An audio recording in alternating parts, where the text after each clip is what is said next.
Dark Angel Olivia, so it's not the end of the world with him having to use this if he does end up drawing into that. He'll always get it back, and of course that's 3 turns away, so...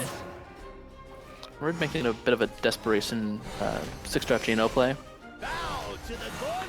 And let the value show begin with Ultimate Carrot, nice and succulent, coming out. Infinite value carrot right here. You can never go wrong. It all ends here. Alright, and triple Floral Fencer is the play for red. Keeping things crisp. Trading out. Ooh, an Angel of the Word. So he will go for the full clear as well. Has the board back.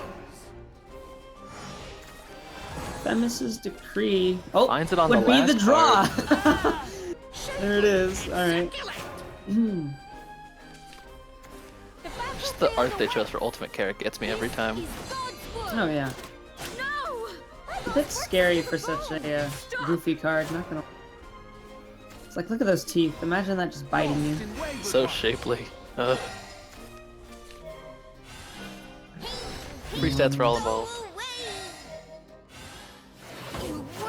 And he does decide to just go for face as well. You know, the sword player now playing on the back foot for the most part, which is pretty unfortunate there for them. Constantly having to trade. And like I was saying earlier, with the low curve, it's definitely going to be harder for them to be trying to make that comeback just because they do end up losing the tempo out to Alana's.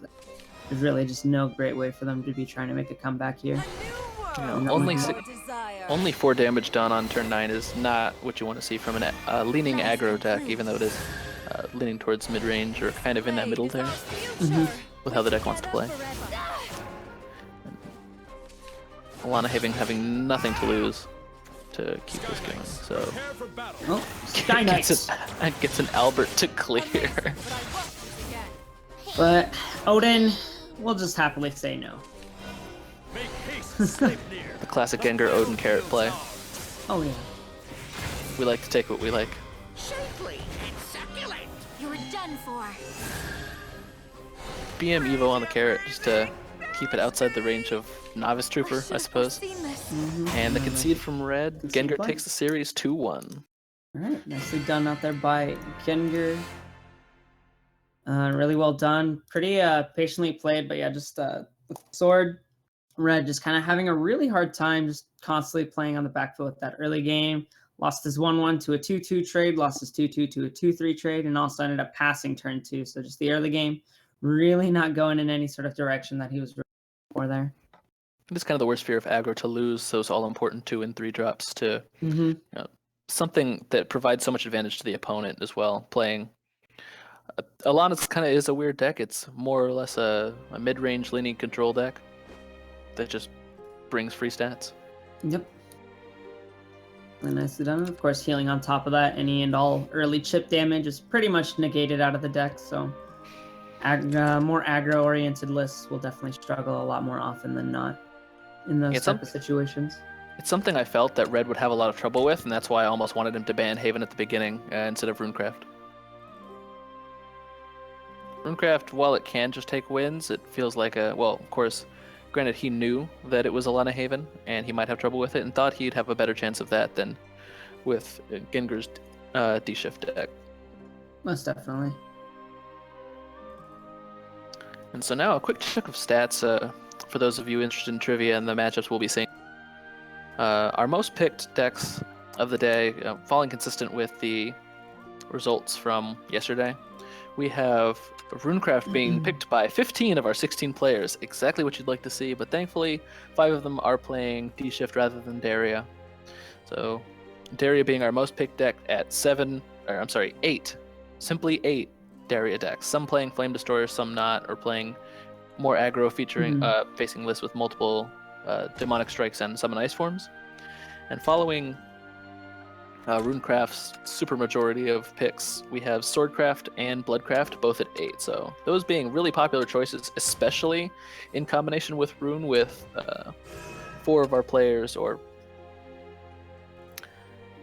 yes, 4 of our players playing that exact combination of Blood, Rune, and Sword.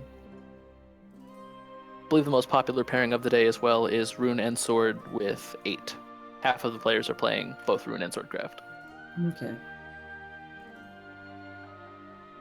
So for our next game, though, we're going to be going with Botals versus Sky Sama. So I'm looking forward to that matchup. Let's go ahead, see what kind of decks they're running. Maybe there's something special in there too.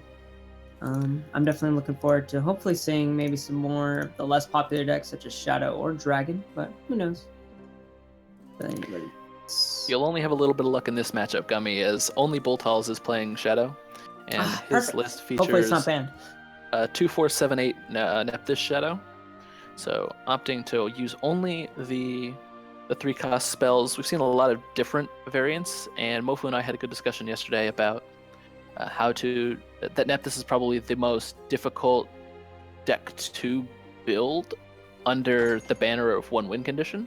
So obviously Nep is the win con, but the combination of cards, how you get there, is pretty difficult, as there are options and you can be greedy, as I believe Star Luigi is actually running 2, 3, 4, 7, 8 Nepthys, so there's a chance he doesn't see a Mordecai or a Cowie in there.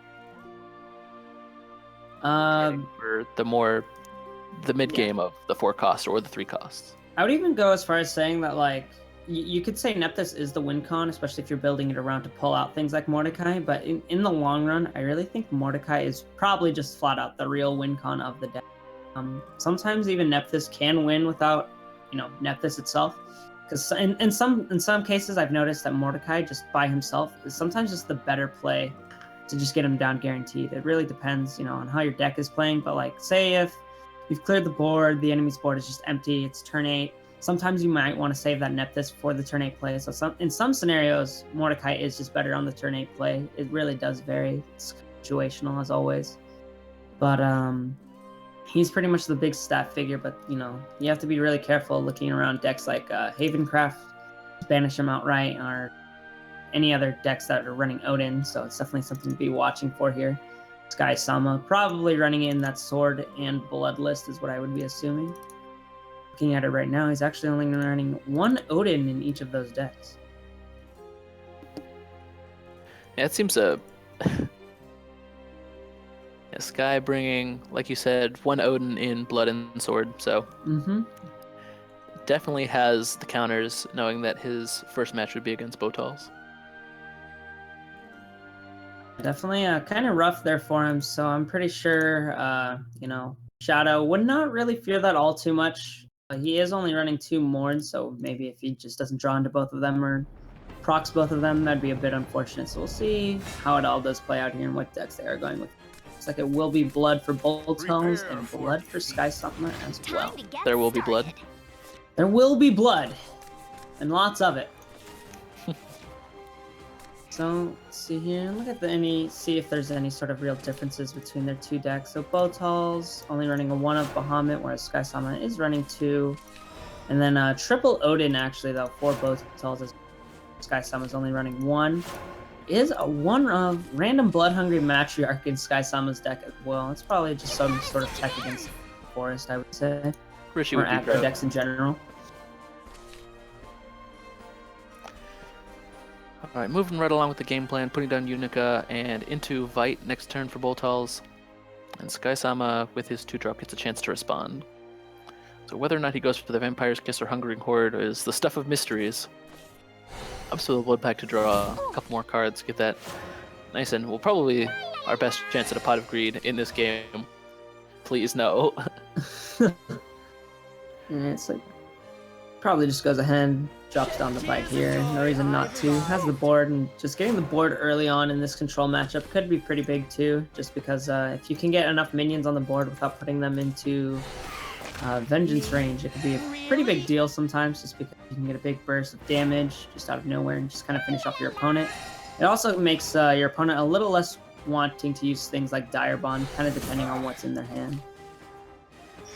I agree, and Vite is a bit of a... Well, it's the absolute bane of aggro decks. It seems to be just the stuff, the one card that always turns your damage cards on is, what else are you going to do with your Vampire's Kiss? you know? Exactly. It's definitely pretty...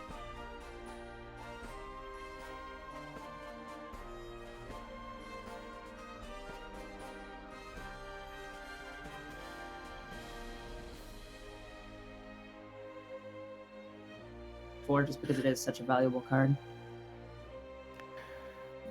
It's a perfect card if your opponent doesn't have an answer. Mm-hmm. Most definitely. In which most aggro decks, you know, they're just focused on minions more than spells, trying to definitely stops aggro on their tracks. But here, not so much. Just the healing angel though to heal up a little bit more. Just trading here with that evo point.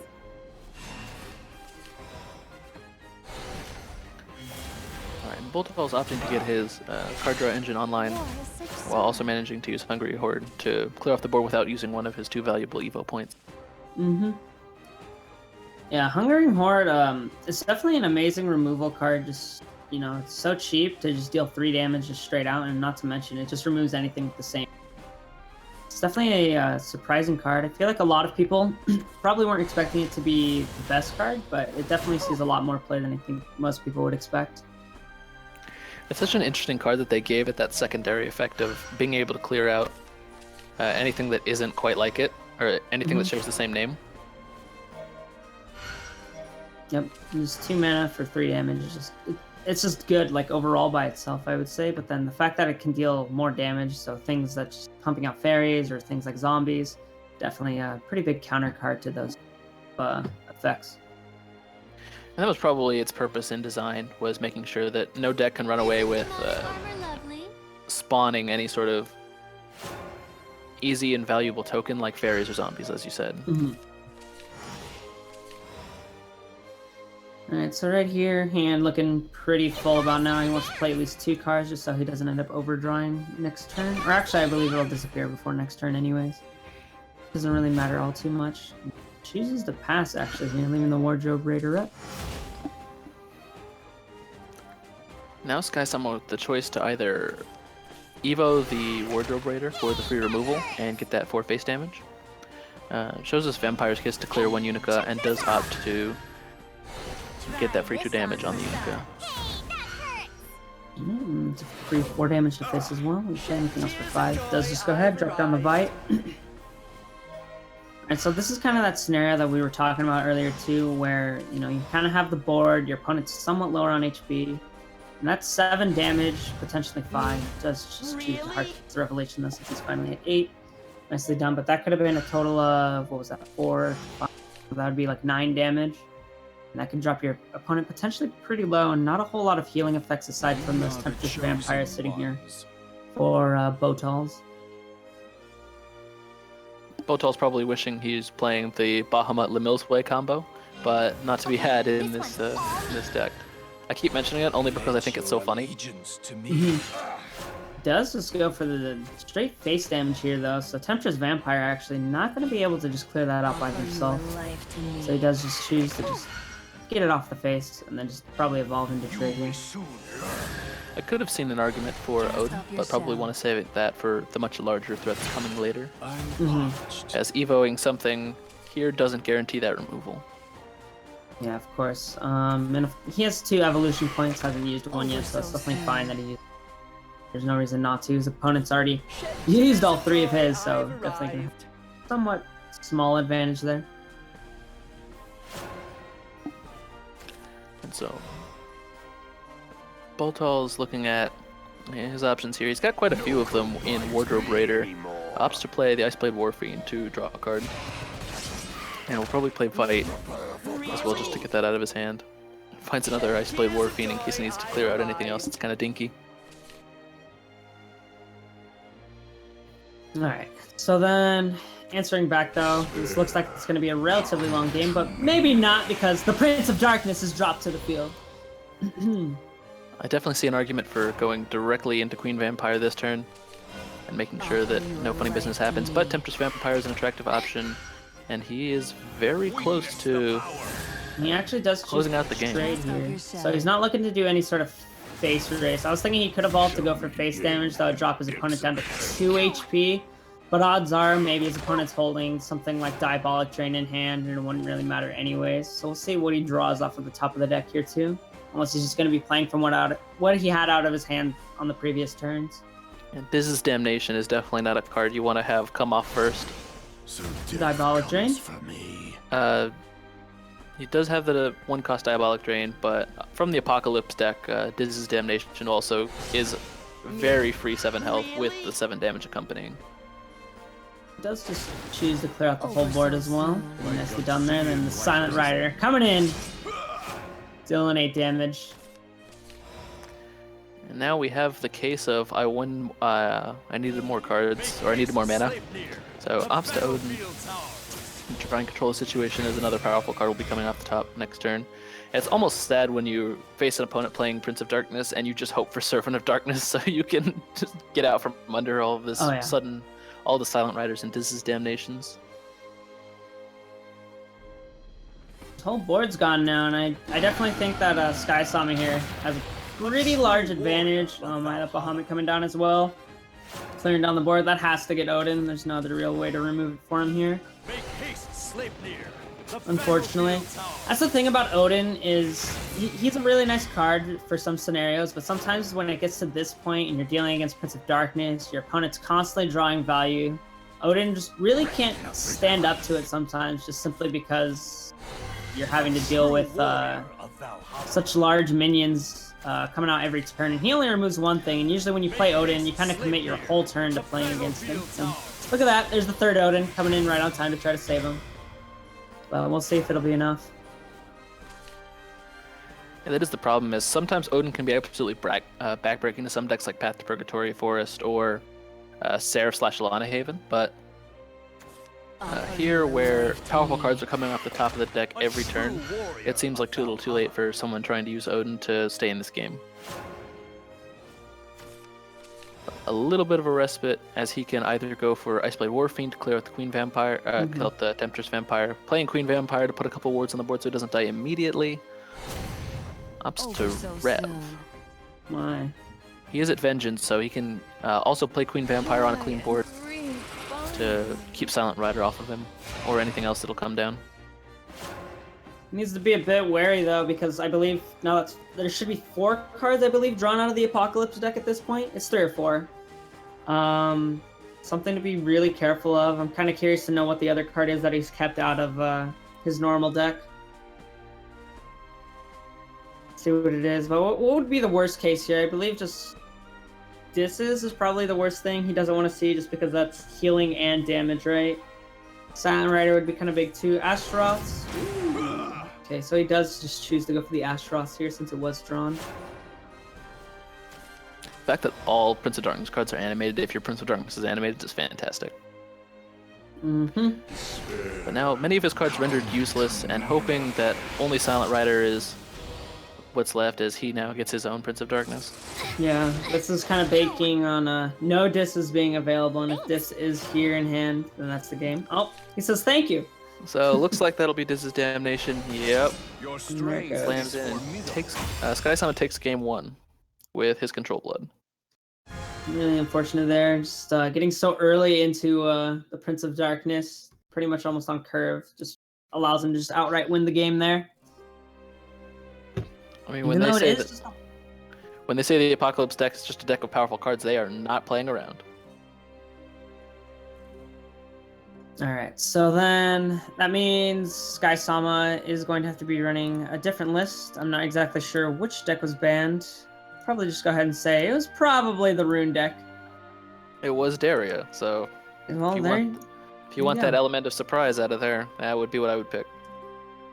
Alright, so looking over at Sword list here, what's he running out with? So we were saying earlier, he's only running 1 Odin in each of his control decks, which is somewhat odd, but interesting to see nonetheless. So Dark Angel Olivia also coming in with that list as well, with double Bahamut, 1 of Tsubaki. So there's a lot of 2s, sort of 2s and 1s sitting around in here. It's 1 White Paladin, 2 Blitz Lancer, 2 Amelia, 2 Gino, 2 Cyclone Blade, 1 Tsubaki. There's just a lot of 2s and 1s, so lots of variety kind of sitting in the deck. Not really picking a couple things that are really strong, but trying to spread out all the utility that he possibly can here, from what it looks like. You must die. Alright, and Botals elects to keep his Control Blood list on deck, while it is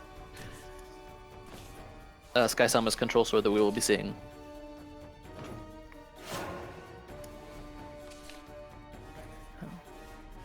With the 2 and the 4 in Botals' hand, he does have a pretty easy Evo phase with a choice between or pretty much just the having the wardrobe ready to clear out board on this turn 4. Unless Vengeance is activated on the Righteous Devil somehow. But I doubt that's going to happen all too early, especially with a card as slow as like Maid Leader.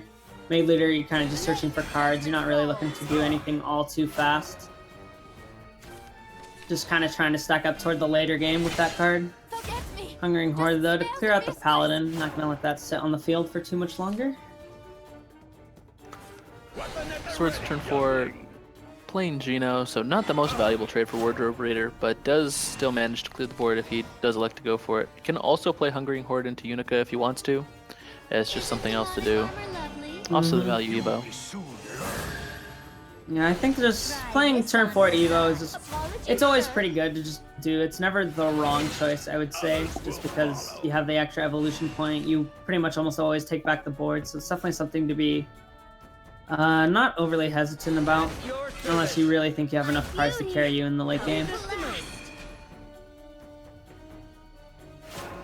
So a pretty simple response from Sky's Control, just playing down wards and gets the Household Swing to remove without having to use one of his 2 very valuable Evo points. Mm-hmm. I feel like running cards like White Paladin and some of the other ones in his list, you kind of really want to go second playing Control just to make sure you have enough Evos to get all the value you can. Yep. You are done for. Then you know that's why you run Olivia, right? Exactly. Do I go first? Doesn't matter. I always have 3 evolutions. Alright, well, Aurelia, though, there wasn't 3 enemies on the opposing field, so it is targetable with spells. Call of Cocytus could easily remove that, or just an Evo onto the Queen Vampire here. Looks like what the choice is going to be. Does value out those wards, which maybe avoid a turn damage here as well. Have you ever seen a Cyclone Blade used on a knight? Oh my gosh. Oh no. I could Not see like it. this. Ah! No! Oh my goodness. And the second veteran No Lancer. mere soldier, boys. Iceblade Warfiend, pretty value turn 7 here, both removing the ward and getting an extra card for his troubles. Not too worried about the 1-1, you know. Can easily heal that back up. Diabolic Drain and 2 Righteous Devils just sitting in hand, waiting out. But Call of Cocytus looking pretty good onto that front guard, and then just trade the Iceblade Warfiend for the Clash effect as well. Probably drop the Vice first. Oh, he actually goes for the 8 in hand. He wants that Servant of Darkness. Alright. Definitely a good option. It's another, it's another option to carry him in the late game, essentially. Albert, summoning the Sky Knight! Coming in. It's gonna be an Evo. Do you think he'll clear, or will he go face here? I think he goes face. With only 6 damage left, it's nothing an Alvitas and a Novice Trooper, and perhaps even something else can't deal with, although playing Control Sword, he might not have those cards. But does have Dark Angel Olivia, so I think he is kind of hearkening to that will be his next play of choice. He's gotten triple Clash effect off of that Warfiend, by the way, so that's 3 draws off of that 1 card. That's a pretty big deal, I would say. But Definitely just some go ahead and value. trade into that.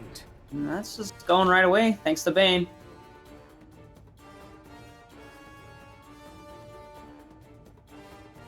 Rather difficult board for Sky to deal with immediately. He's got himself in a great position, but unless he's got 2 Alberts in hand, it's going to be pretty difficult. And even then, his damage essentially gets erased because of all the drain effects on board. And Bane just removes Albert pretty much every time. And Unica just swinging the Cyclone Blade here, dancing around. It's about as values as he can hope for, but Servant of Darkness could potentially come down right now along with a Vite and perhaps a Vampire's Kiss, just to keep things interesting. Diabolic Drain. I'll have to use it while he can. Yeah, just go face here. And now he has the board back, and Sword, though, kind of lacking in their hand size right now. No real options or choices, and we see here for Botals, double Revs still waiting in hand, which is pretty big. And Tsubaki, though, will come in and clear out that 13-13 just easily. What were your criticisms about Tsubaki again? Well, this is a control list, right? Tsubaki it's really helpful right here in this list because this is control list. It goes for more late game. This is how this deck's designed. But earlier, you know, the highest curve was what, 6? Whereas the highest curve in this is 10. So it is looking to play more in the late game rather than early. I'm just busting your balls, really. Oh yeah, I know. It hurts, man. So from the shadows, Tsubaki looking like 4 damage wherever he wants to go. Might consider taking out the Righteous Devil, but really needs to start looking for that damage or this game's going nowhere fast. On my blade. I think nowhere is probably just about the right answer. Alright, with Aurelia coming down, he has to be trading into the 2-3. I just don't see him not doing it just because of the Bane effect on that. Easily clears it out. Monica coming in, trying to help out, but we'll see what's going to be going down just because double rev looks like the board is his. If I had to pick, I would definitely go with Revelation here. There's no need to even mess around, especially when the opponent doesn't have any cards in hand. Mm-hmm.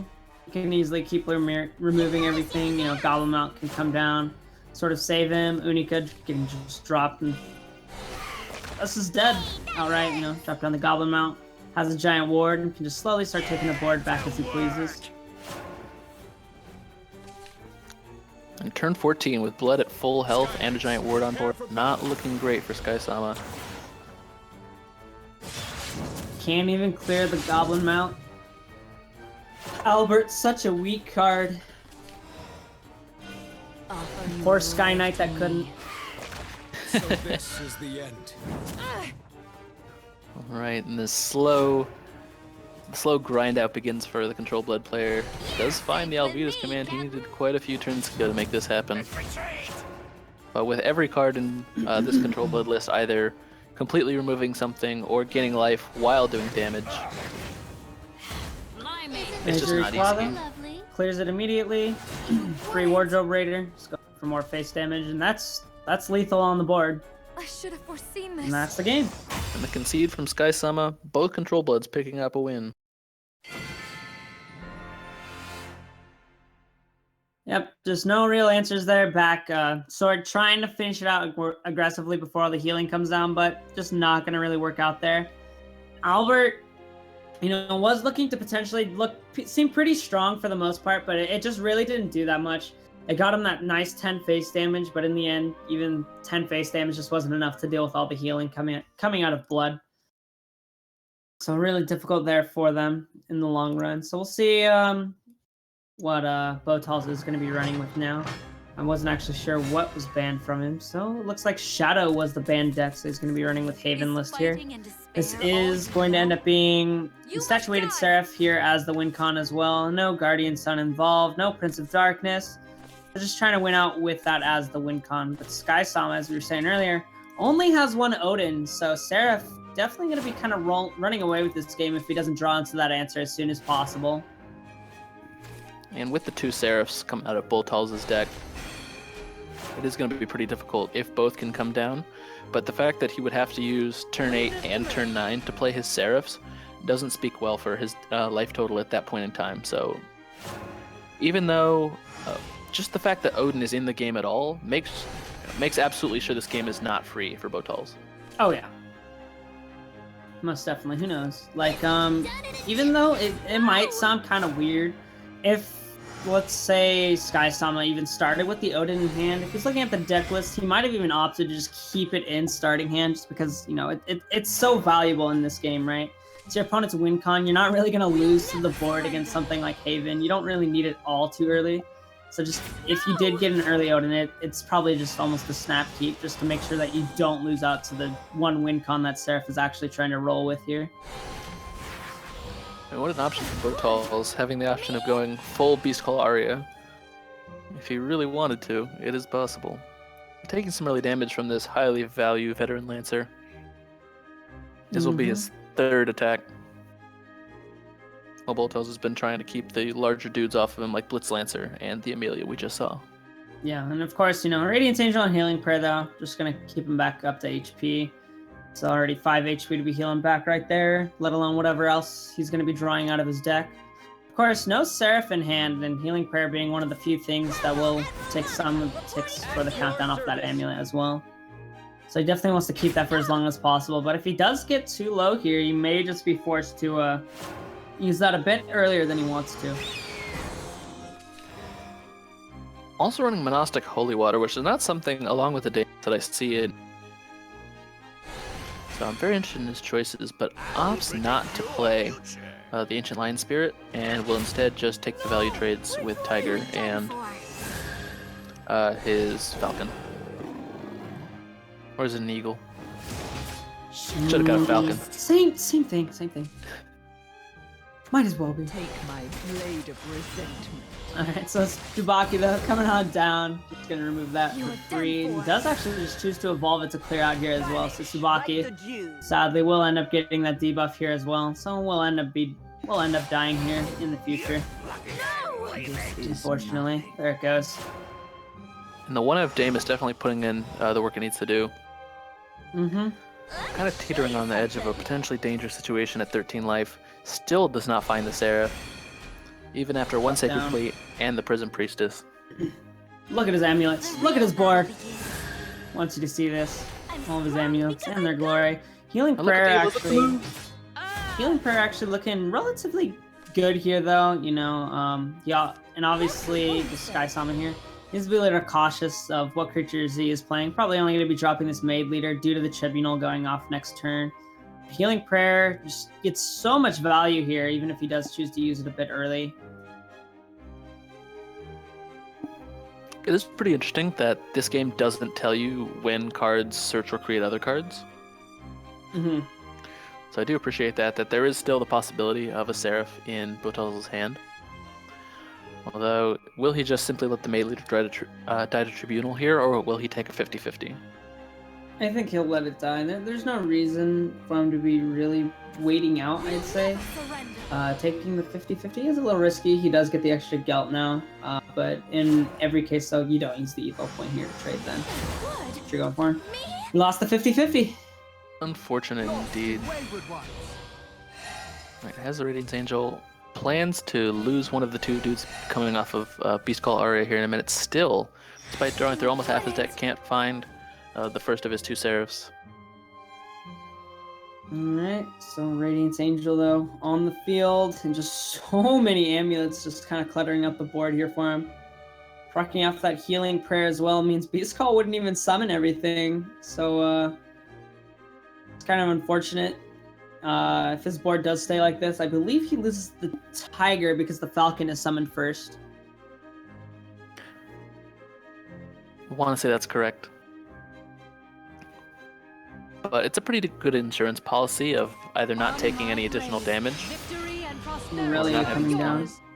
But actually, it doesn't even get the trigger effect just simply because, you know, there's not three followers.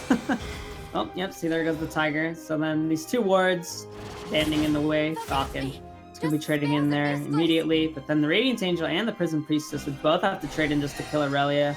So he does opt to just actually use the Healing Prayer here.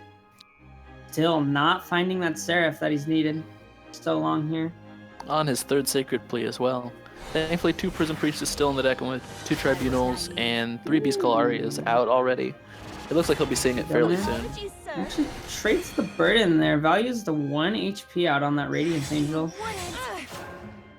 And then probably actually just wanted the board space out there for the Sacred Play, now that I think about it. Managing board space is such an interesting thing for a deck to have to do in Shadowverse. I mean, we see, like, you know, some decks have difficulties with it, especially Discard Dragon occasionally, but especially Haven with all of the countdown emotes that it, you know, really lends most of its power to. Looks like they'll just clearing out with the Sky Knight, and is that even removable for him right here? Lion will be able to pull it off. Let us conclude. And a grand display of Jank just getting the 2 damage, then trading both things in if he wants to get it off the board. But he has to, as it is basically free 10 damage. This is the end. Yep. Might have actually be surviving when the Cudgel. Pretty much little to no value off of that card now since there's no more evolution points available. And Dark Angel Olivia now coming in to hopefully turn this game around in his favor. So the race really beginning here with Dark Angel dropping. While Bahamut is almost never good in this matchup for Sky Sama, the fact that he has 2 additional Evo points to use and keep pushing damage on is a little bit concerning. Can clear it out if he wishes to play Sister Initiate. At least gets a draw with Holodogma if he wants to, but his combo pieces are looking slim Down to his last 15 cards in deck and still not seeing his Oh win my. condition. That is what you call very unfortunate. Indeed, and having used both Hollow Dogma and one of his sister initiates too. Keep the wolf from the door. For That's all all I we can know, say. Sky Sonic probably has Odin in hand right now too. And see the path to heaven. So not only is he faced with the trial of finding his first Seraph, but the second one as well. Your evil deeds end now. With Playing no down evil points to minions. speak of. It's really unfortunate, just a lot of healing. Themis' Decree could get a lot of value on this next turn, depending on what does happen. But, you know, Sky Sama here, definitely thinking of just clearing the board, just simply because, you know, it's pretty scary. If he lets that live, that would just be 7, dropping him to 3. It's dangerously low, but there's nothing with Storm really coming out of this deck, especially with all the Beast Calls already gone. Instead, Aurelia, though, coming in to save the day, warding up. He does still choose to evolve, though, so he can clear out that line if he does so choose. He can also clear out the Freak, the Cudgel as well with the Ninja here. But he's definitely thinking about it. Those cards definitely pulling their weight, and the fact that Geno's also comes down means that Themis will have the most value it's probably going to have in this game. That's just the immediate call to play right here, right? Just cast out the Themis. Maybe play the Healing Angel down right after as well, so you do heal up a little bit more. Botol's definitely hurting for his win conditions. Still not seeing it, even though down to almost a fourth of his deck. Hopefully the next 2 draws are what he needs to see. Safe with me, Captain. And the damage just keeps coming. I mean, Alweda's past turn? I don't think there's any 4-drop that really does too much here. Geno, again, with trade. There's Blitz Lancer. Kind of goes even with the trade. Keeps the board. But there is another Themis' Decree as well. And actually just chooses not to attack with. I actually really like that play, just simply because with the current board, it can't break through the ward. So that could be a potential 3 extra damage to just go to face turn. He's got no choice but to use Themis here, just because an Albert would absolutely close out the game. Oh, yeah. And even that's still a free 10 damage on an Enhance. Plus an Evo. I will abide. Front guard coming in. He will abide. And that's 8 damage on the board. If that's an Albert in hand, this is looking very dangerous here for Botals. Still no Seraph Insight. How many? He's down to 10 cards in the deck. Live long, Amelia. Has a 1 in 5 chance of pulling one at this point. But now no ways to really burn through it besides those 2 Dogmas. And Odin would just kill it outright. Alright, Bull's about to find his last Albert, if I'm not mistaken. Should be it. Made leader probably finding that for him, and that's the game this next turn if he doesn't have any way to heal or try to win, but I don't think probably a little too late here. Themis' Decree doesn't exactly help now that it's a turn late for dealing with front guard. And this will be Albert coming down and closing out. Boltal's getting probably one of the least lucky drawing runs outside of our match with Red earlier, where he simply did not find either of his last 2 Path to Purgatories to close out the game. So not a good day for drawing your win cons. And Sky Sama takes it 2-1. Definitely really nicely played out there. The Olivia pretty much coming down at the right opportunity, but just Botals never lucky. Pretty much Never lucky with indeed.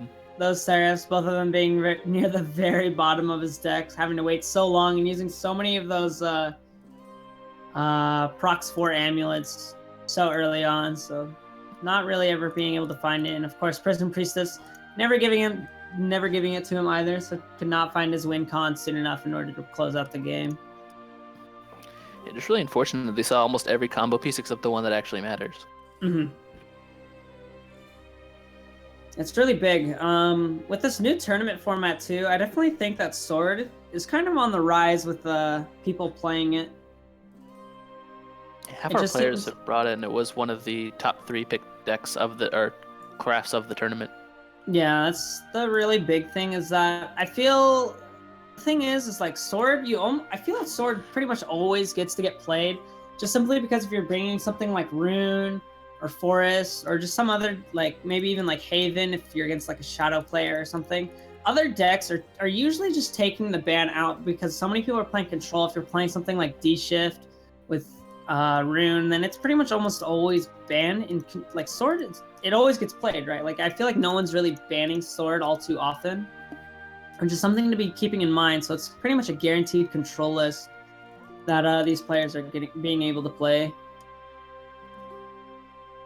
All right, so it looks like with that too, guys, that pretty much wraps it here for the winners bracket for now. So we're going to be jumping over to our losers bracket to see some games that are going down over there. Looking at the losers bracket right now, we still have Taka versus Spamwise, as well as Tandoreese and Hollow, and then Noah waiting out in round 3 for everyone else. So, in your opinion, what decks do you think are really becoming more relevant with this new tournament format? I think that with the new format of the actual game in general, people have almost exclusively dropped the Goblin Fina package in competitive forest decks, opting either to go all the way up to Wolf Bolt to make the damage happen, or choosing a Cynthia Wind God or Path to Purgatory package instead. So this deck definitely on the rise, and we see it a bit here in top 16 as well, with essentially all 3 of those archetypes I mentioned for our 5 forest players, and no Goblin Mage to speak of here. Looks like Nepthys is also coming out of the woodwork, because a lot of people have chosen it for their 3rd deck. And 6 people have brought Shadow, with 5 of them being Nep, and 5 people have also brought Haven. So glad we get to see a lot more Haven. It's not kind of the bullied child of both the win rates and the pick rates, as we saw right before the new patch. Sword, absolutely being a contender here, was picked, if I'm not mistaken here, looking at a 77, so just under half of the players in this tournament brought Sword. Yeah, so I think Sword becomes much more relevant, but another kind of surprise was seeing Dragoncraft. There's a lot of people playing that deck yesterday. Really surprising. Do you know around how many people are running it today? Sword the way you need it to be? No, Dragon. Is anyone here running Dragon lists? There is one Storm Dragon list, and it actually has a 100% win rate. Perfect. Good for you, man. All right, so who's running that? No, Noah's the one running that. Okay, perfect. Let's see here. Yeah, yesterday we saw one Storm Dragon list as well, and it was pretty interesting. And actually, this goes all the way up to 10. He is playing Genesis Dragons and Bahamut's, but he is running Seabrand Dragon as well. So definitely interesting. Yesterday, I remember I was casting the game, actually. There was a game where it was like turn 6 or 7. It was just 13 storm damage just going straight to... Really crazy.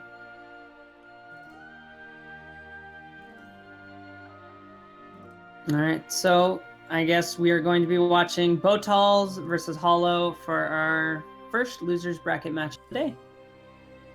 So as we just covered, we just watched Botals play, and so we're very familiar with his Blood, Seraph Haven, and Nepthys Shadow, although hopefully his Shadow is not banned, so we get to cast it this time. And Hollow bringing Wolf Bolt Forest, D-Shift Rune, and Aggro Shadow. So a lot of decks we haven't seen in tournament too many times before. And I'm happy, definitely for the variety.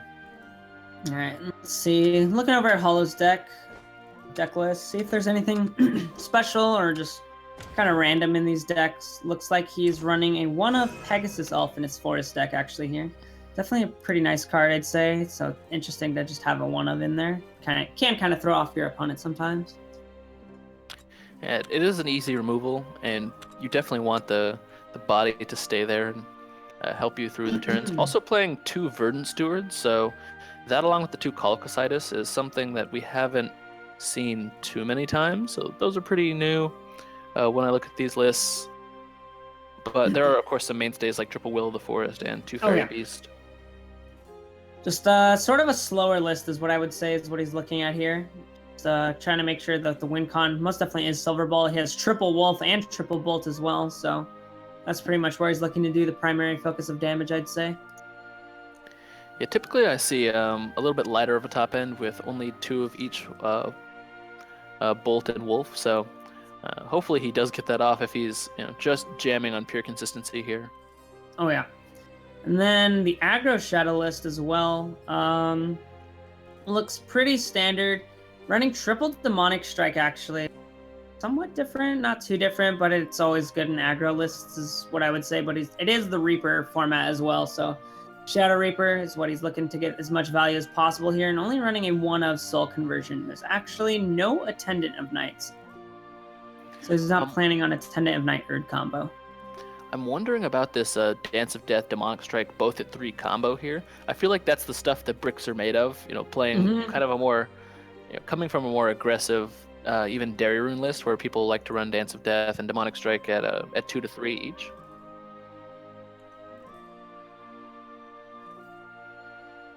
Okay, so it looks like Hollow's Runecraft is banned, and Botal's which of Botal's decks is banned?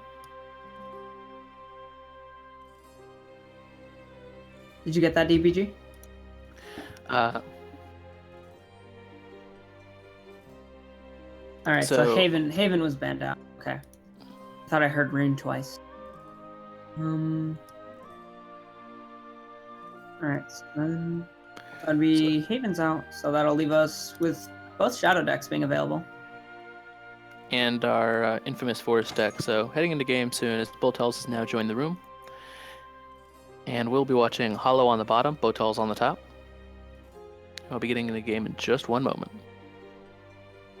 So these matchups are fairly rare for us. Botal's choosing to lead off with Blood last time, as it is kind of an all-around good deck and good to scout the plays that his opponent gets, as it does have quite a bit of longevity to deal with not only any interesting tech choices and any surprises, but also just to see the majority of what a deck looks like for later matchups. Oh, yeah. Although he does have all of the lists at his disposal, I feel like going into tournament in a almost best of 3 with a ban, this is a great deck to lead with, just to kind of get the lay of the land and also start working on your opponent's psyche as well. Definitely. So we'll see here what's going to be happening, which they're going to be going with. So Hollow does go for his Shadow deck first as well. So it'll be Aggro Shadow versus Control Blood. See if he'll be able to win it out fast enough, but cards like Vite really going to kind of ruin this matchup, so that's definitely something Botals is looking for. Vampiric Kiss as well. Removes any 2-drop pretty much for free, and Hollow with the rough-looking hand to start out with as an aggro deck. I'd say he's probably going to end up throwing the entire hand away. I would think so. There it goes. Alright, so something much better coming off. Alright, so he's looking for probably some kind of 3-drop here is what I would be saying, just so he doesn't have to drop down the Shadow Reaper too early. Dark Conjurer, of course, not being the best 2-drop, but 2 mana 2/2. You really just can't go wrong with that. Always get your fighters. So nothing to speak of quite yet. Not wanting to play anything like Vampiric Kiss. Clearly waiting for something a little bit better of a target to come down. Yeah.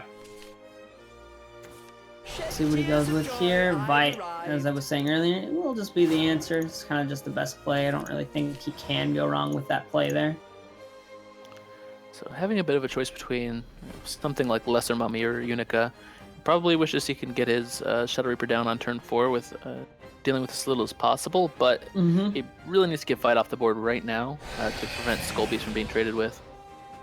It's the really big thing, but he does choose to play the Shadow Reaper, try to get that early value as soon as possible here. If he chooses the trade or not, he will just go for the face damage. Not going to be taking the value trade here. It doesn't seem like trading here is what he wants to do, as he is playing against control, and there can only be one control. He's playing from behind already as well, which is the really big thing. But that's always kind of been the nice thing, I'd say, about Shadow, is sometimes it actually can go for the trades just because of things like Shadow Reaper existing, right? But in this specific scenario, he's kind of forced to just go for all this face damage. And of course the evolution, it's going to make that Shadow Reaper a little bit harder for him to be taking on. You saw there, he ended up using the Ghost to trade instead here with the Dark Conj. Nothing a Wardrobe Raider can't handle, though. Diabolic Drain as well. Just gonna go ahead and heal that right back up. Probably removes the Unica from the field here. That definitely hurts. Hey, that hurts. But yeah, now running out of steam in his hand, though. Dance of Death could kind of do it, but it's not gonna be doing all too much. There's no real great play here, is what I would say. I would agree. And as long as it really does hurt that every card that Control Blood has that some other decks have as well, is that everything Control Blood plays absolutely just heals them as well as doing damage. So it is a bit unfortunate that's what he has to deal with at all times. Not to trade out the Righteous Devil, but giving a really good target for either Vampiric Kiss, Hungering Horde, or any of the early game cards, Bloodcraft commands. Opts for Queen Vampire. Yeah, so Queen Vamp getting back down. Just gonna go ahead and revolve that, and now those 1/1s preventing another turn of damage. And the really big thing is here too, that Hollow's not looking forward to, is the fact that he's not even in Vengeance range yet. Who knows? He might have another Diabolic Drain, have Revelation, just blows up his board. There's just no real great things, and of course, no Cerberus in sight. Cerberus Phantom Hell combo, not going to be able to come in too handy this game, especially since it'll probably be too little, too late by the time he does draw that now. Couple options here. Could Dance of Death, the Queen Vampire, puts him in Vengeance range, but at least does some damage this turn. Can do the same with Demonic Strike, but leave the Queen Vampire. Or can just play Rabbit Necromancer and kind of hope for the best while his opponent trades away his board. Definitely no real good choices here, I would say, but goes for the Rabbit. He just decides to clear it all out, I guess. The only thing better than a Dance of Death target is the next Dance of Death target. Oh yeah. Joining into one. Looks like he'll evolve the Rabbit. Will he go face? No, he will not. We will meet again. And so he does keep that. He doesn't want to proc the Vengeance just quite yet. I'm going to be waiting out on that for as long as possible. No code binds me. Nice Blade Warfiend coming down. He needs to clear that out for him. Definitely a great control card in general. Oh yeah. So, if we can manage the last 3 turns with the same sort of health value, it seems pretty good for Hollow, should everything go exactly his way, but when does it ever? Yeah. So he could go face for 1 here, but then that means the Warfiend just gets another free Clash effect, which is kind of unfortunate. There's no real good minion to be playing either. Just goes for the Dance of Death instead, though. Clearing that out, but now if all the healing effects just start getting procced left and right, Revelation could easily remove those, but I'd say things like Vampiric Kiss would be more valuable than something like that here. That's absolutely what we...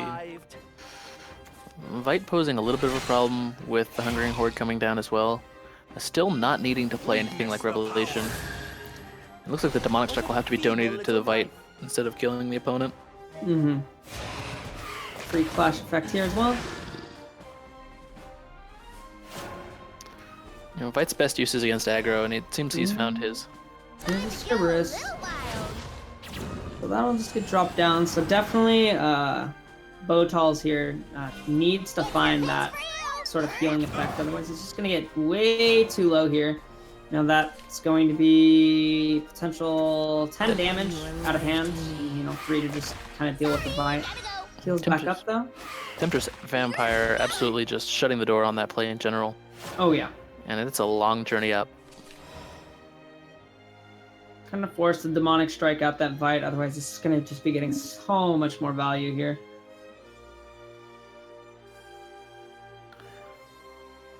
So even with Demonic Strike, if the Vite weren't there, I believe we would have something to speak of. That would actually be a game if we could have a 0-cost Vite removal. Or 1 cost. Me? Really? But nothing to do here. It's only 7 damage now in hand, unfortunately. It's kind of stuck. Does choose to go for the all-in, so I guess he's hoping to top deck into the last bit of damage he needs. Which would be probably the Demonic Strike. Or another Phantom Hell. He does have Demonic Strike and Dance of Death, and those 2 best places, the best place for those 2 cards are on top of the deck, right when you need them. Yeah, Dance of Death would only deal out 2 here though, unfortunately. Clearly needs just the Demonic Strike, or something that draws 2 cards, which, granted, he does run a 1 of Soul Conversion, so we could see something like Lesser Mummy into Soul Conversion into another Lesser Mummy, or a Dance of Death or something. As most of his damage cards... into 2 mummies. We made it. Another Temptress Vampire. Alright, so that's pretty much going to be the game then. There's no way out of this. Just way too much healing to be dealing with here. Aggro not designed to deal When they 40 damage. So Bals takes the first round win though with that control blood, so that means he'll be going over to his Nephthys Shadow. And drop down the Prince of Darkness for a little bit of flavor in there as well. I mean, why not? You're too strong.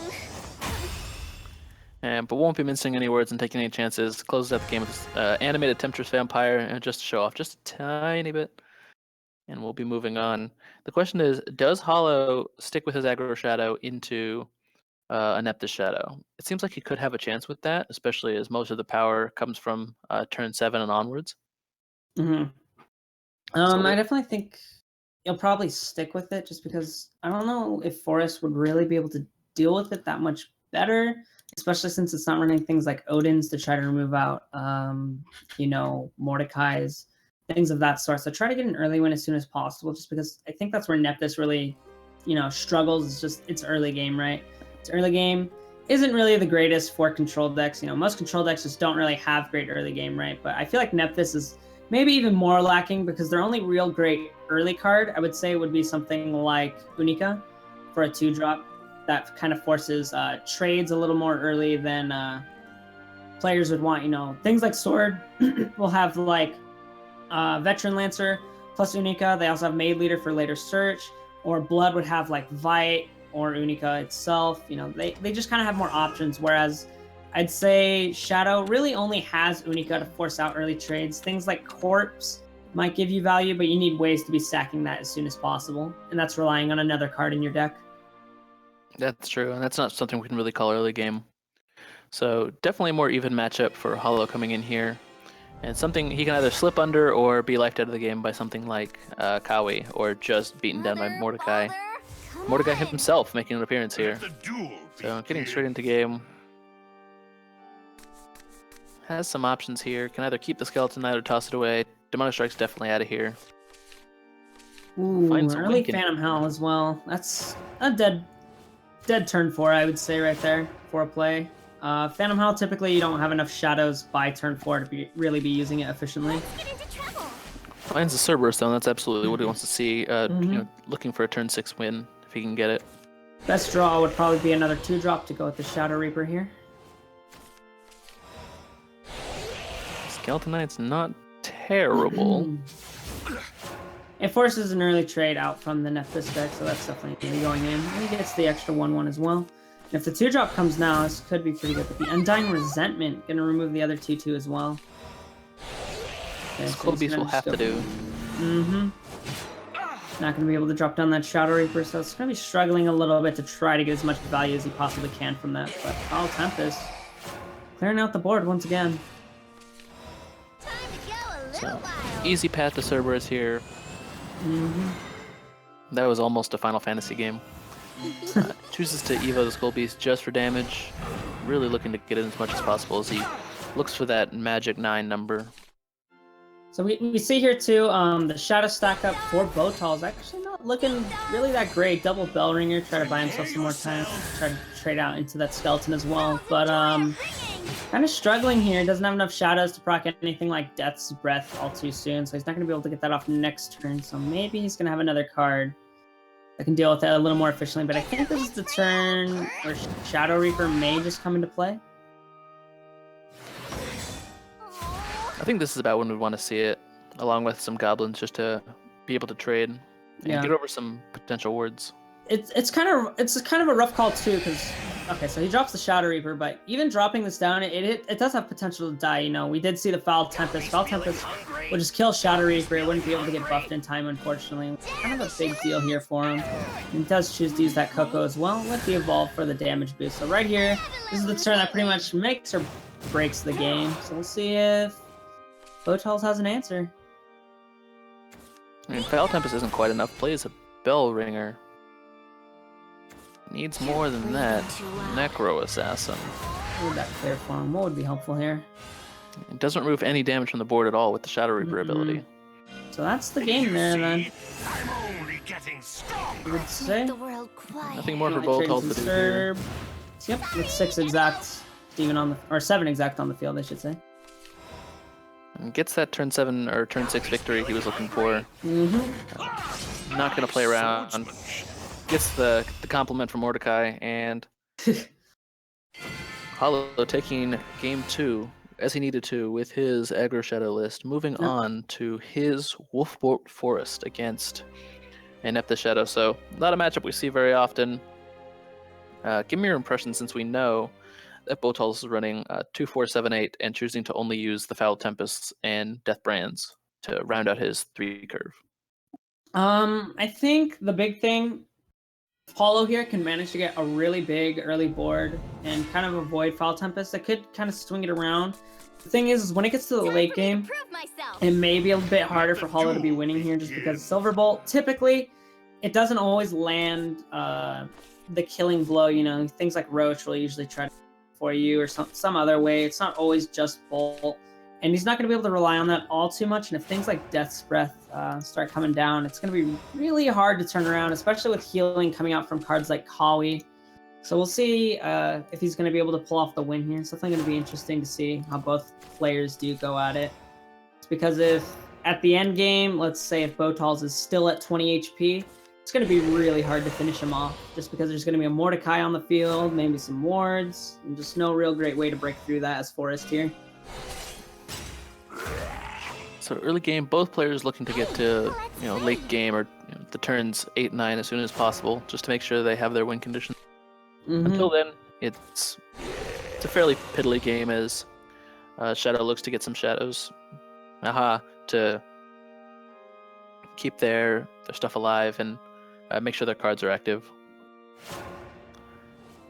Alright, so just standard plays from both sides. Ancient Elf might be getting dropped down here. He could opt to even wait off on it, but I think since he has no other play, he kind of needs to. So we'll just go face and then drop down the Ancient Elf. But it will get cleared out by an Evolve here. Unless there's nothing to evolve in hand, which would be really unfortunate. Who knows?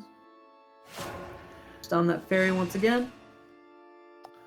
Botals is looking to play something on turn 4. His options are Urd and Hell's Unleasher or Necroset. So I can be graceful too. have a few things. Do you have any other 2-drops as well? Will Soul Conversion away. That's Bartoy for the extra draw. This is the easiest Will of the Forest of his life. Just has to hit one. Oh yeah. Pegasus Elf looking a little unfortunate as it can do the stuff, but only on the Evo turn. It's kind of a hard choice here for what he really wants to do. Colicokitis could remove it from the board too, Pegasus. But there's just no real great options here. The Shadow deck kind of just getting away. If Nephthys is in hand, or like a Kawi or Mordecai, any of those 3 cards, it kind of just shuts out this game from here on out, just because Silverbolt not going to be able to do as much damage as he's probably hoping for. Especially since he's all the way at 19 HP. It hasn't really seen any of his early fairy cards to generate the raw hand needed to make Will of the Forest and Silverbolt as effective as they can be. So hard evos the Crystalia Eve to take the Eunuch off the board, making sure his damage total stays as consistent as possible. Yeah, the really big thing is that I find that Forest in this matchup, they probably just want to be able to try and get as much early game damage as possible, just because Shadow doesn't really have all too much healing outside of Kawi. It's the only way. If you don't have a board and you remove the Kawi, they don't get anything out of it. And that's their only healing for the most part. So it makes it a little harder for Shadow if something like Silverbolt does come down, but the fact that he has so much health, Silverbolt really isn't going to be able to cut it, because it does at most 8 damage. Ow! And of course, he hits him for 0 damage to the face. Always BM. Gets a free draw off of Urd. Gotta respect that play, but also plays Lurching Corpse for the insurance. And this seems like the turn to play Will of the Forest. It has exactly enough damage to clear out the board, but getting dangerously close to the time that Shadow really shines. And with Kawi in play, he'll really need to see a wolf here to get the free Silverbolt to make sure he keeps hope alive. Playing a Kawi here isn't great, as we can see the Colicokitis, but I'm sure he's glad to have that hard removal. Kawi now down on the field. Colicokitis, the obvious play, right? You don't have anything on the field. You get the free 13-13. It's all good here. Will we see the first Nephthys? This world and the next Yes, are we will. unchanging. I'm just to play it out instead of just a Mordecai, but there's always Probably possibility. doesn't he have didn't one in it. hand. Yeah, Beckoned. I assume. But now he's got a fairly large board and no good way here for Hollow to be clearing this out. Don't worry, Elfchild May is here. That's gonna do a lot against the 5/5. Oh my. It's really unfortunate. And still a lot of Evos left up too so far into the game, which is really big to be seeing. Only let the fence down to 1. Pray for the May Won't be long now. to clear, I guess. Thankfully, we don't have to do that, and you can use Pegasus itself to clear the Oh, yeah. Witch and the first Nephthys, but Mordecai is forever. Again. Yep. Pegasus Elf just clears it out for free and nicely done. Let's play. We'll be dropping that out. Now May doesn't really get all too much value, I'd say, in this late game, just because there are better ways of clearing out. Potentially clearing out overall. Destiny calls. Bird now coming down though. Summons the Two second Mordecai. Mordecai. Gets a soul convert for basically free. You're breathing too loud. BM Necros Innocent. Oh my. Lethal on board for Boltaz. Or So, Boltaz. that's a lot of lethal on board, I would say. Kind of overkill. Fairy Beast may just need to come down here. But no real great way to be clearing out this board either. Can Crystalia, Tia, can... You might just There's Fairy no- Whisper, May, Tia. You can Guidance back to Tia so you can play it next turn as well. So there's a couple of different plays here, but honestly, there's just no great one. You're kind of just playing into no end with 2 Mordecais out on the field, right? Still 1 more left in the deck as well. I see 3 Mordecais here, Gummy. I don't know what you're talking about. Oh my.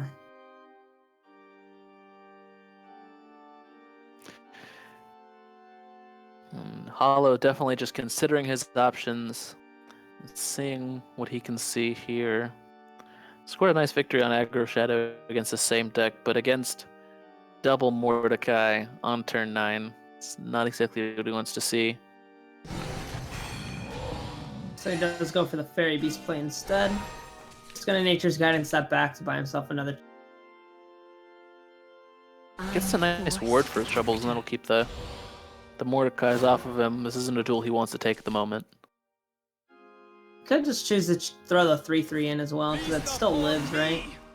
Or maybe even involve the Unleasher here for the most face damage possible. Time to awaken. Conversion that away to get the Lich. Ooh, and the Tempest actually just gonna clear that for him. See, I'm only getting Alright, 18 damage coming in. Quieter. There's no amount of help the Fairy Beast can give for that. Oh yeah. Wolf is absolutely just hiding. Not that he's had much of a chance to really get into the meat of his deck. Well, if there was a time for Roach to be a hero, Yeah, I don't think there's any way out of this. Let's see. Well, somehow the Servant of Darkness gets ward. It's pretty over. Alright, yeah, that's gonna be the game there. And that's a victory over to Botals. redeems himself, coming into loser bracket with 1 win now. And congratulations to him for winning this game, 2-1.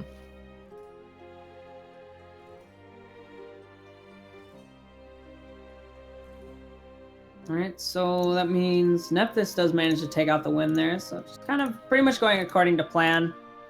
I would say for Botals kind of had the matchups that he was looking for, one after another, and just kind of getting the favored sort of look that I think he was really looking for the most part.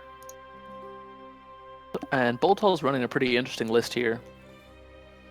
Actually only running 2 Mordecais, 2 Necro Assassin, and also, taking on 1 Pact with Another God and 2 Erd. So having a decent time here with his 2, 4, 7, 8 list. The rest looks pretty standard. Just trying to stay in the game until he can bring down his rather large dudes. And then once again, he's not running anything like a Tentative Knight, which I think is a really big thing to be looking out for. A lot of Shadow players seem to just not be opting for that Tentative Knight. I feel it's a little too slow in some matchups, just simply because 3-mana 1/1 that can't even trade, and it's hard to just kill off sometimes. You have to have some other kind of way to kill it, or Necro Assassin, Soul Conversion. You need another card for that card to really gain any value. And so it's kind of just too slow to play, I would say, and that's why a lot of players are just kind of opting to not use it in their decks here. Yeah, I agree. And while it can be, assuming you have other resources to kill off what the opponent is doing, Attendant of Night could be nice, as it really can't be. No one wants to trade with it, so it is just consistent damage, and I think that's why it holds such a place in something like Aggro Shadow as well. But I do believe that the 2-4-7-8 list from Nethys is probably a little bit better, as there are a lot of great 3-drop spells that Shadowcraft has to offer, with Deathbrand and Foul Tempest being a couple of those. A lot of players opting in 2-3-7-8 lists to not run any 4s or 5s at all, so absolutely ditching anything in there that could possibly be useful in favor of just more getting access to Shadowcraft's multitude of 3-drops. And while it's not too bad a strategy, as on turn 4 and 5 you can use a combination of 2s and 3-drops to get what you need anyway, until you can make it through to turn 6 and play Death's Breath or something to get yourself back in the game. Oh yeah. Alrighty guys, so let's go ahead and take a quick look over at the tournament bracket right now. So in winners, round 3, we have Mopi with Sky Sama at MS, and then against each other in the second winners bracket for semis would be Glass Fists versus EXG Gengar. Going down to losers bracket round 3, we have Taka versus Noah at MS, and then Botals versus Tandoris. What that means, those are 8 players left, so this is going to be top 8. Me and DBG will be heading out and heading over to 2 new casters here. I believe Envy and Mofu will be the next 2 casters, so make sure to give them a warm welcome, guys. And is there any last words you'd like to say before we head off here, DBG? Thanks for watching. Keep don't touch that dial. All right, guys, so don't go anywhere. I'm just going to have a quick intermission here just to switch over to the casters. More good action to be coming up. Make sure to stay tuned, and I'll see you next time, guys. Bye-bye. Peace.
Alright guys, we're going to be introducing the 2 other casters. We have Mofu, Mocha, and Envy Bear coming in to cast the second half of the tournament.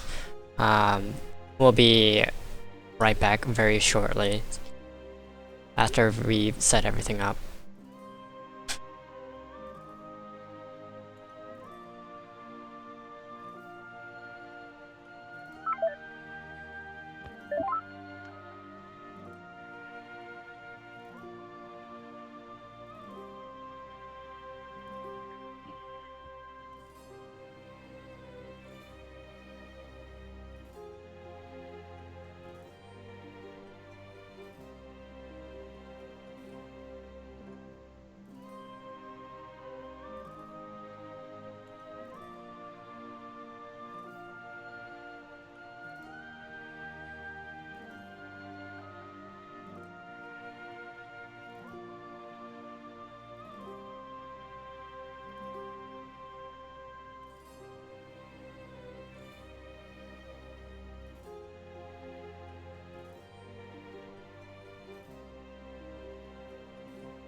Alright guys, we're back. We have Mofu Mocha and Envy Bear on cast. Welcome guys. They'll be doing the remaining other half. Say hi. Hey guys, what's up? So, okay. It's a little bit awkward. So the next tournament, I mean not next tournament, the lineup that we'll be watching is Mopi and Sky-sama for winners round 3. Alright.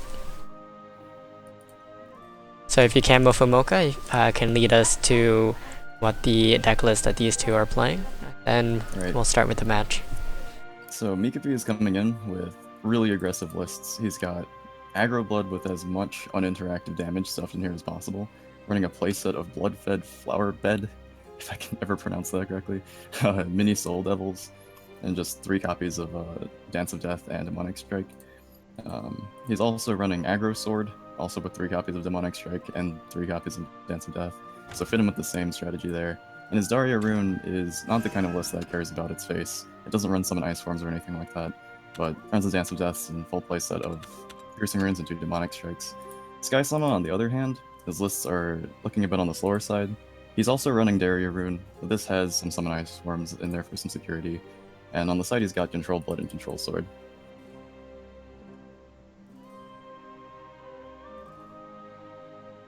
Oh yeah. He was doing a good job. I was letting him take it. He was covering. It looks like if Rune is banned on both sides, which I'm pretty sure. Do we know if it is, or is it?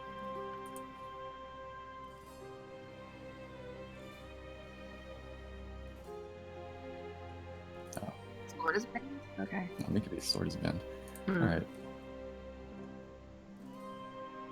So if the Daria from the control side is banned, then probably feeling confident about these control lists and being able to handle Daria in general. I think that's interesting, choosing to ban Aggro Sword over Daria.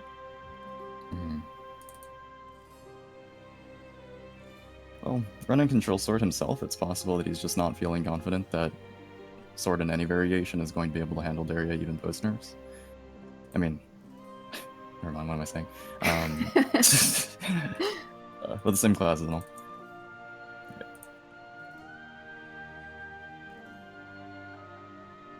Alright, well, we'll be able to see the game comp anyways. So scratch what I just said. Perhaps he feels that his Control Sword can handle Daria, and would rather just not watch himself get cheesed by Aggro Sword, which, assuming it goes first in the Aggro versus Control matchup, tends to kind of win with the same win condition that Control Sword wants to, just much earlier. Time to get started. Also Albert, late game. I guess you're looking for Yeah. a fight. Don't want to deal with that, I guess. It's probably not a very good feeling to play Control Sword and have Albert as your win condition, and then lose to Albert in like 3 turns before you get to play him.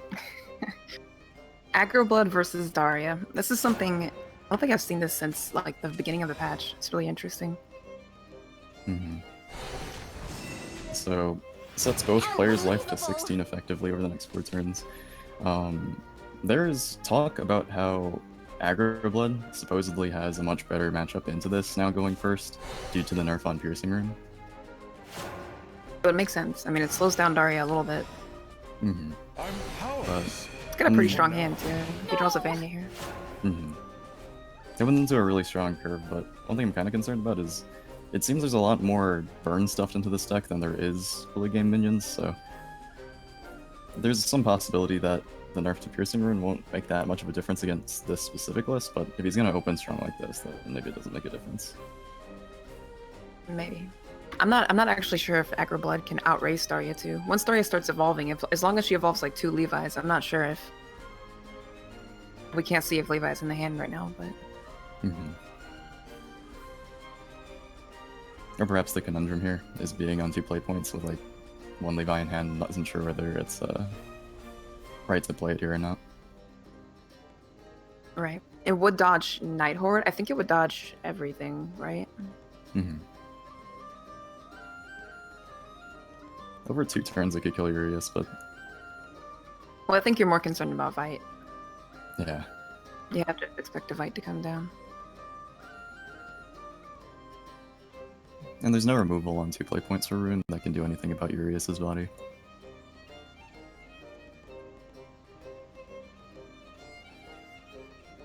his hand must be really interesting. I think he's considering like Conjure Golem or something. He's just Taking the staring at damage from Urias. that and then it not getting to hit Urias. Yeah, he's just looking at Urias. Yeah.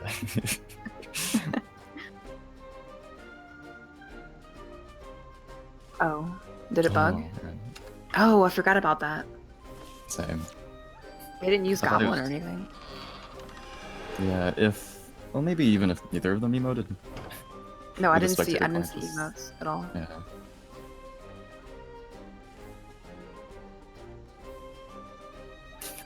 There's a goblin behind the curtain ruining spectators. Pay no attention to the goblin behind the curtain. Mhm. Oh god. They It realized looks like it probably is that, actually. Mm-hmm.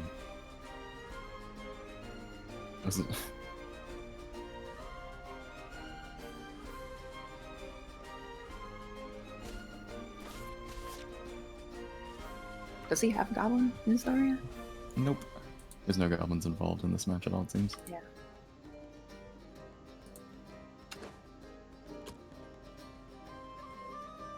I don't know, it's been a while since I played Shadowverse, but I don't think turns last this long. I'm pretty sure. Yeah. This is like beyond rope length at this point. Yeah. Even if he was taking his time with his 2 play points.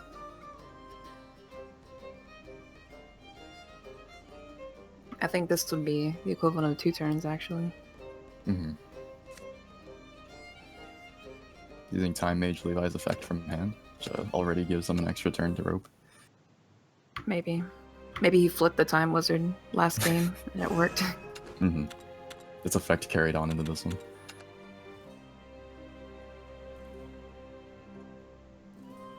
Does it actually work if you reconnect? I thought it didn't. I thought it just got up to where you were, and it just froze again.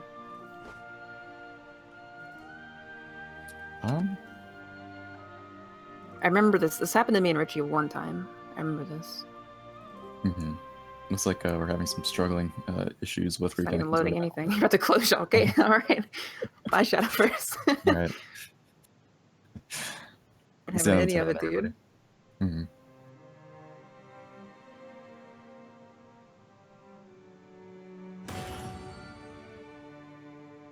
Well, hopefully we can get into that game again. Mm-hmm. That was good data to be collected on how Aggro Blood does into Daria knows anyways. Yeah, it actually is a kind of interesting matchup. Mm-hmm. It's not First something I've I've seen seen in a it. long time.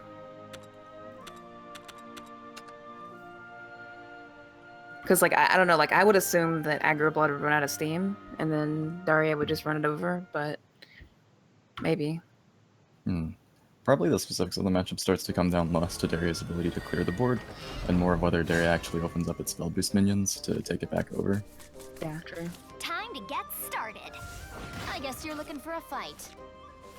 Well, the thing is, like, you're playing, like, Oglers, and you're evolving 4/5s and 4/4s and stuff, and, like, Aggro Blood's not going to clear any of those, so... Mm-hmm. And if you don't clear any of those, that damage adds up really fast. Turns into lethal on turn 4 when you've been hitting Yeah, him for you've been ignoring his board. Yeah, exactly. Mm-hmm. You're the one who's been going face, and you're the first who's actually at gunpoint. Because, like, I've tried racing Darius before, like, when right when it was being popular, I tried racing them, and it's just, like, you can't, dude. Like, Oglers are so strong. If they get, like, 2 Oglers and they Blade Mage you or something, you're just like, well, I mean, all this extra damage. Bonus points if the piercing runes are still in hand, or there's just a Yeah. Levi there that spell boosted all of it in the Exactly. first place to your face. Did it freeze on Mulligan? Yep, I think so. We've seen into the Mm-hmm. future here, and we know what happens in the first 2 turns, so I don't remember them waiting that long. That's not good.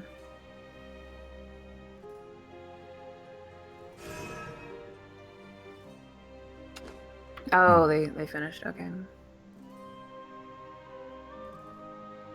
See if they reported it yet. Even if we Are we don't allowed get to say see who that. won? Who won? What's the score? Okay. Mopi. Okay, alright. That's even more interesting, dude. I wanted to see that. We didn't get to see Aggro Blood race out Daria. He Feels bad, outraced man. Daria as Aggro Blood. He had a pretty He did good it from opening, behind though, the so I guess he scenes. drew into some good cards. Hmm. Even like an average roll on a Daria hand there would have been pretty hard to play out versus like turn 2 Urias into Vite. Yeah, true.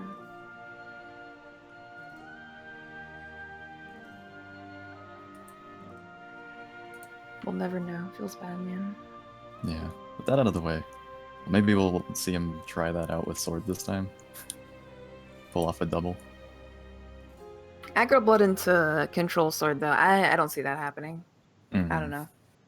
That would be interesting. Another interesting matchup. We'll see if that disconnects also. Just as something actually cool is about to happen. Okay, pulling the Daria back out, this time an aggro sword into it. Goes I guess first you're again. looking for a fight. So, yeah, this will make up for what we saw.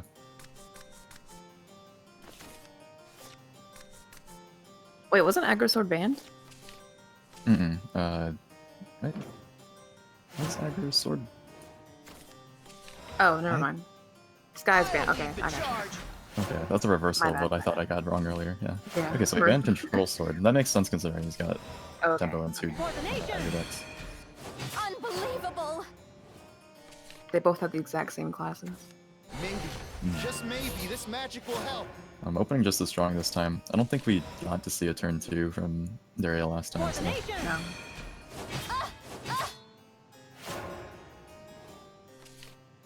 Gets to go second again though, so if he draws Levi, then No!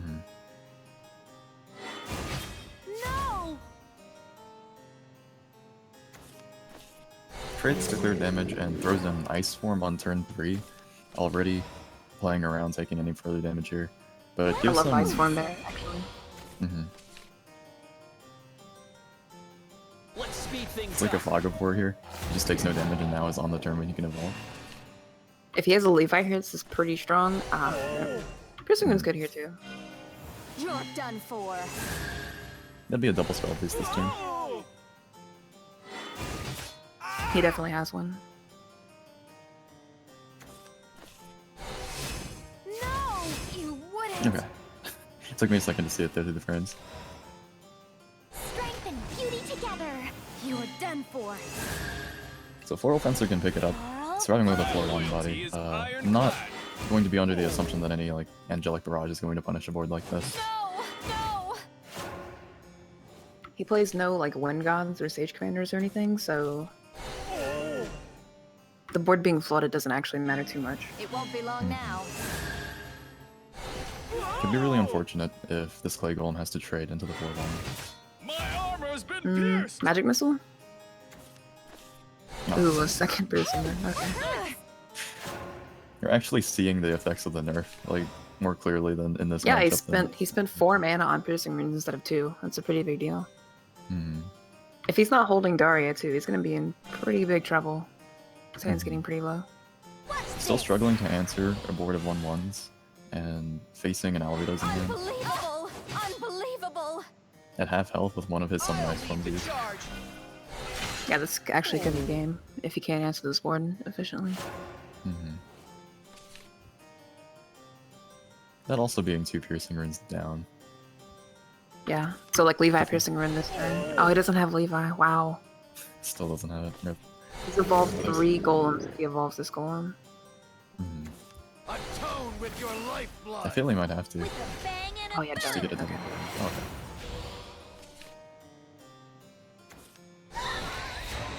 Draws into an Ogler, which does actually give him a bigger board. Here. There we go. Also saves him the embarrassment of having to evolve a 3rd Golem.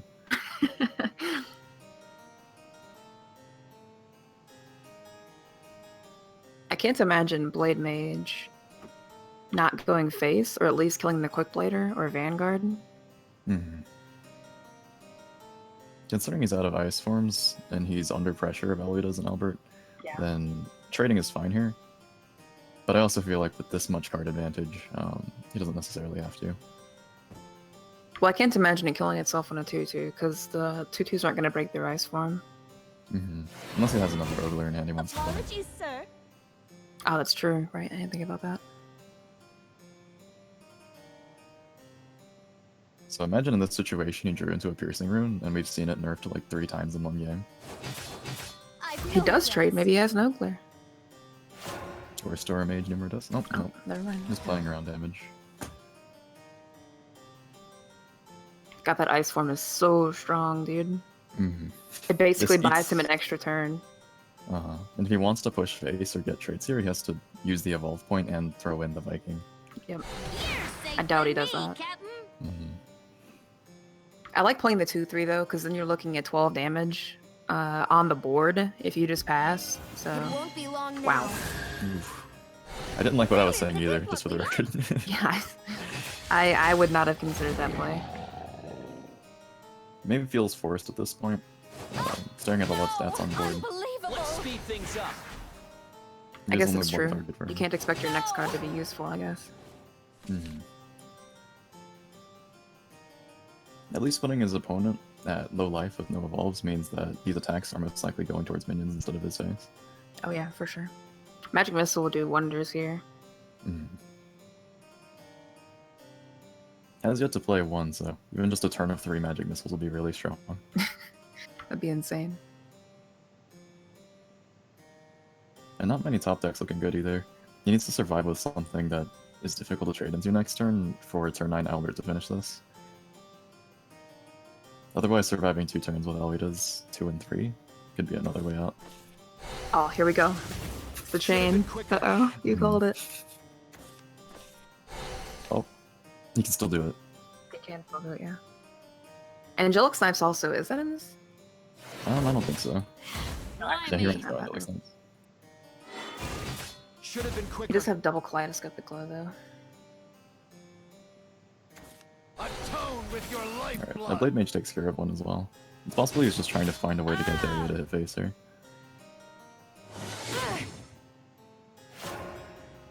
Yeah, I think that's fine. Pushing damage. Ah, Quick Blader. Quick Flighter. He's got a trader that lethal's on board. Mhm. Did I kill the 2/2/1s? He'll be putting his opponent 2 off. Time to head home. Well, one off. Yeah, 1 off Let's now. speed things up. One damage as rune. He really only has Magic Missile or a third Blade Mage. Okay. Already did. You saw him use 1 magic missile, so what are the odds, right? Just top deck that Blade Mage An immediately. exemplary battle. Sick display point Novice Trooper. Feels bad. Completely planned the whole time. Alright.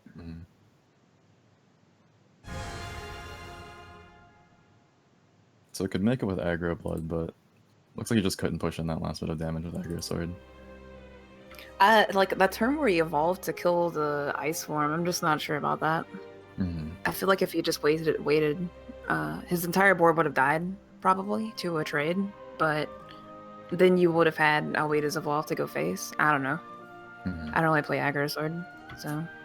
The big weakness of aggro sword, especially in a matchup where it's trying to race, is there's no real burn damage in the deck. There's just a lot of storms in it. So using up the few storms that you can get face on trading into an ice form or something like that is like getting rid of a really precious damage resource just to trade into something that's going to die. Right, of course. So it Especially pushes, when you're like- forced to go first too. Like you only had 2 of those, so. Also didn't draw Albert, which is like the inherent way the Let's deck. play. You must die. So this is gonna be Aggro aggro sword versus control blood. There's Albert. Is he going first again? He's gone first all 3 games here. Yeah. Well, to be fair, he is playing aggro, so I mean. Just make sure if he holds the coin at the right angle, it'll always land on his round. Now, this also showing off one of the more clunky things about Floral Fencer is how much quicker the card becomes when you go first sometimes. Yeah, evolving it on 5 is weird. It's got a pretty strong curve though. Fencer makes this really difficult to deal with.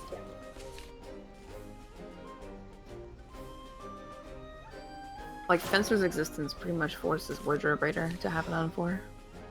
Ooh. Yeah, there's a lot of options for turn 3 here. Faster servant. I like that one a Speed lot things actually. up. It's a deck thinner option. Deck thins and goes wider, whereas opponent still can't evolve, and a Wardrobe Raider only clears 2. Shed tears of joy, I've arrived. Oh, that's brutal. I was about to say, at best, it's a pretty good trade for the otherwise fragile body of Office Princess, but all this damage is smart. Putting him at Good Vengeance pots. on 4. Does he play Righteous Devil? I would No, he actually doesn't play any Righteous doesn't, levels, yeah. but he has 3 Revelations. I've asked that because I've seen a lot of people not playing these in these tournaments. I like actually putting him in Vengeance here. Mhm. Other than Diabolic Drain, there's nothing really. Yeah, Vengeance is not even gonna matter this turn. Go! Unpunished. Try this If on anything, he plays yourself. around it himself with. Yeah, exactly. Puts himself back out of it. Mhm. Floral Fencer evolving to kill the 4/3, put him back into Vengeance, but then you risk your Floral Fencer dying to Revelation, and that would actually matter. You're done for. But maybe just seeing it goes for it anyway because there's not really that many other angles of using Sandus. Yeah, exactly. You are playing Aggro Sword, you don't really have any other way to approach the game. Your single strategy is hitting your opponent's face, and then the second you find yourself thinking about like, wait, do I hit my opponent's face? That's when you've already lost. Have to go SM1. Hey, that hurts. So he runs 3 Dances of Death in here. One Solid of which, 9 effective health. Feels bad, man. Can play Novice Trooper and Fencer who wants to play 2 cards in this turn. I imagine he's gonna do that, because popping Demonic Strike on a a minion target is just doesn't seem worth it It to me. won't be long now. Whoa. Harder armor, stronger armor. Gonna give us the good ol' push through evolve. Let's retreat. Ow. So Novice Ow. Trooper sets him to The 4 battle here. waits. If the board gets Revelation and he doesn't heal, then Demonic Strike plus Quick Later will do it. Joy and grief. That's actually really weak. Mhm. That's Even with really, Evolve, really right? weak. Yeah, It's even still with lethal on Evolve. board. Yeah. Yeah, it is. I vow to Wow. this undying love. We're together Maybe forever. just Still didn't when draw. Vengeance never mattered. Wow. Yeah. He didn't draw any of his Revelations. And that's probably like the one card in here that would have saved him.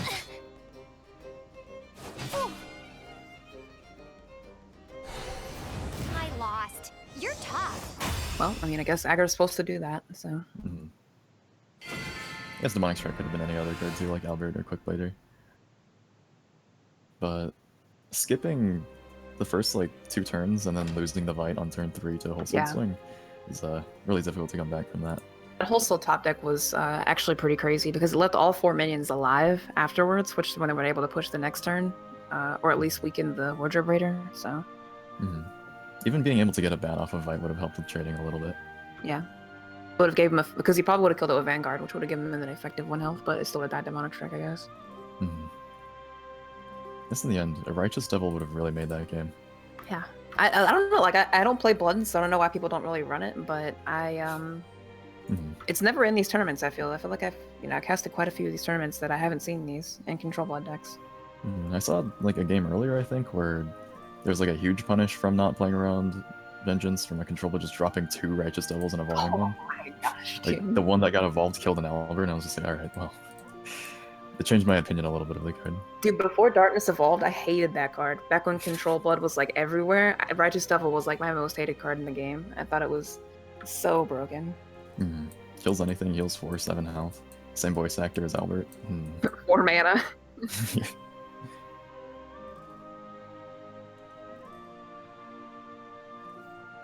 Okay, we're gonna watch Sky Sama versus Taka now on 4 losers. So Sky Sama being the guy we just watched get run over a bit by aggro. Ooh, Taka has a Jun in his Haven deck. It's a Garuda Haven, but it has a Jun in it. Huh. I guess for does that even stop Daria? Ancient Lion Spirit, I think, into Themis is much better than that. He's not playing Themis at all, so, and he has Ancient Lion Spirits.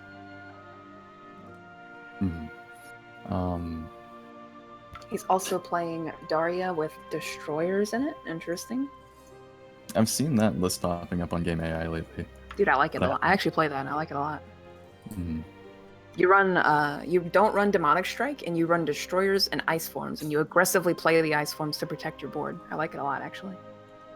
And it's not like if you drop a single Flame Destroyer in a deck as fast as Daria, then like what deals with it other than slowing Exactly, down dude. the I mean, it's depth of literally death? you're playing like 3 and 4 mana 7/7s, like on that. It's not on curve, but after you drop a Daria, it's really difficult. It's already concluded that even a card like Tsubaki, which could take care of it, just doesn't do enough, because what are you, like, evolving Tsubaki then to trade it into the Daria? You spent your whole turn clearing 2 minions, and there's still like 3 Oglers staring at you. No pun intended. I'm really interested about the Jeanne d'Arc, though. Yeah, that is really weird. I don't actually see a situation where he's going to get to play it against these decks, but... I'm not really used to seeing Stormhaven play a card like that tries to favor board, but maybe... I can't just imagine why you'd want it. Like, maybe a Themis, a 1-of or 2-of Themis or something. I can't see why you want a Jeanne. Possibly...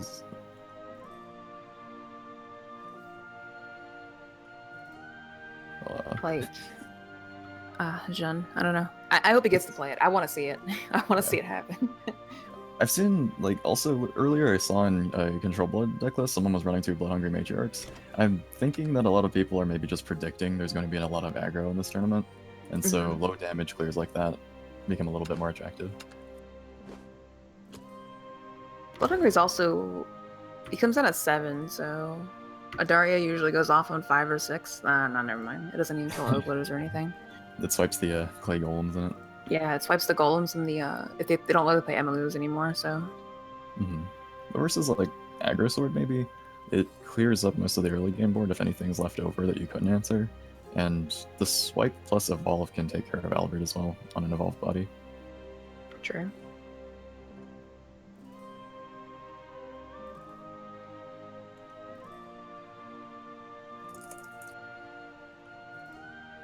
I wonder if any of these deck lists would change significantly with like the spoilers we've already seen from Tempest of the Gods. Are you gonna pitch me about how Aegis is the best card in the game now? I mean, you can see on its card effect, it says that it's so unremovable that when your opponent plays it and you concede, that still doesn't remove it. Like it stays in that spot on the monitor. You start a new game and it's like on your opponent's board already. You just you go to sleep for the night and it's just on your computer monitor the whole time. That's you can a pretty unplug your strong computer card. and it still shows it, yeah. It's pretty good. There's a lot of hype generated about it. I noticed the general consensus is that it's really strong. But that's as far as I can really compliment it, in that I have had the opposite opinion. Has it been actually fully translated? Do we know what it's all immune to? It's translated meaningfully. I tried my hardest to translate it myself, and I can confirm that it doesn't die to anything. The only thing that can affect it is an effect like Kaguya, which reduces its attack to Right, 1. but doesn't it say specifically if it reduces attack or whatever? Mm-hmm. It says that specific. Yeah, it has that like actual like. So it won't die to like Bane or anything. They confirmed, like the developers in some Q&A, that it doesn't die to Bane, in the same line as it doesn't get Ward from Guardian Sun. Does it die to Bahamut? Nope, it doesn't die to board clears or card effects or anything. It just sits there and watches. That's I don't know, 9 mana. It's kind of. I mean, I can interesting. imagine the first time I lose to it in Take 2, I'm gonna Baby Rage, but... Oh, and Take 2, of course, dude. What? That'd be so broken in like, Take 2. Take 2 is currently run by every deck having like 1 copy of Bahamut in it, and now there's like one card that doesn't die to Bahamut. That like blows my mind. I mean, Take 2 is literally, did I draft enough legendaries? It's like, you know, there's some legendaries that just dominate that pretty hard. And so we're gonna get into the match with Taka versus Sky Summon now. And we'll be seeing Jeanne d'Arc instead of Aegis in here. Though on the side, Aegis does get buffs from Elena. It's like the one thing I can confirm. I find it interesting with like every expansion, Jeanne just seems worse and worse. Yeah. Do you feel it might be because there's like a power creep in the amount of stats that easily played minions have gone? Or is that just Darius' fault? Maybe. I don't know. I feel like, honestly, I feel like Bahamut was just like, they set the bar way too high with that card. Now, like, if I compare anything, like Zeus, for instance, if I compare a 10 mana card to Bahamut, it's just like, it's garbage. It doesn't do anything. You know, the 10 doesn't win me the game immediately. Get that Fang Blade Slayer, but put ward on it, I guess. Yeah. I mean, I don't know. Zeus is interesting, but, you know. I feel like if Zeus could crash into Bahamut somehow, like he had 15 health, then that would be some... Yeah, that aside. Match has started, so... Opener with the Beast Call area going first on the side of Stormhaven, but also at the same time, as I'm looking at this hand, I think the Spectator client crashed. Yeah, I think it did too. Alright, so both runes are banned? Oh, nice. There it goes. Both runes banned? Okay. That's what I expected, honestly. I could probably just assume that, unless, you know, I get corrected, then... Mm-hmm. Oh, I love when you draw a turn 1 play after. Oh. As I played a lot of Sword, I have that feeling like every game, where you really want to open Vanguard and then you just draw into it after you've like gotten to turn 3. Playing Dogma on a playing a turn 3 Dogma on a turn 2 Beast Call Aria is pretty strong. I'm not sure why he didn't. He chose to play Unica instead. Gonna Dogma the Sacred Plea instead. What could he be drawing for then? If he's not trying to go for a board this early. Maybe he's trying to make up for having gone first. He just wants the cards, I guess. I've seen in past tournaments, I have seen Stormhaven try to do this specifically against Control Blood. Where Control Blood opened up with Dire Bonds, and Stormhaven just unloaded everything onto him immediately, and got hard punished by Revelation and Righteous Devil in like turns 4 and 5. So maybe just players seeing that happen, deciding instead to just try to wait out the evolves or try to get to the late game and then start bursting Control Blood. I feel like that's usually the plan. We know he doesn't have Righteous Devil though, so that can't happen. Not evolving the bird there opens yourself up to Wardrobe Breaker if it happens. I can't imagine him not having one. Isn't demonic Yep. armor lovely? There it is. Maybe he felt bad about using an evolve first, going first, because that's never a good feeling. But it does Try this on for forfeit his size. board completely here. Yeah. It also undoes the bird damage too. Like that Arya did absolutely nothing. Unfortunately. Direbond fully heals him to 20. Yeah.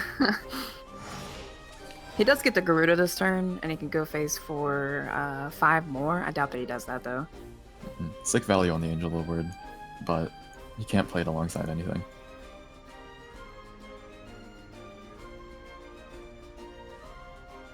Here he could go conservatively with Angel of the Word, or if he's trying to build a larger board than that, then I could kind of see using Cudgel or Lion Spirit. Black and Scripture are also a possibility, and then it's just a question of whether he wants to just put down a 2-2 or try to build a larger board than that. Just goes for the Angel of the Word. If he expected Queen Vampire on 6, he actually could have saved that to combine with Cudgel. Maybe Ancient Lion Spirit is his plan versus that.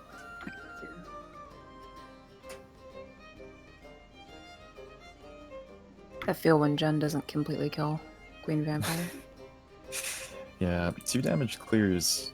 A lot came out in Rise of Bahamut, but finding the actual perfect times to use them is really difficult outside of like the concept of clearing Otohime. Hey, check this out. Yep, there it is. Now Ancient Lion Spirit, if he were to go in, would kill himself. So.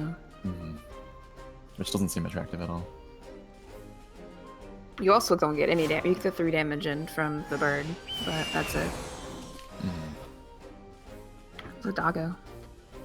Yeah, nothing in his hand can survive this trade with the Vampire.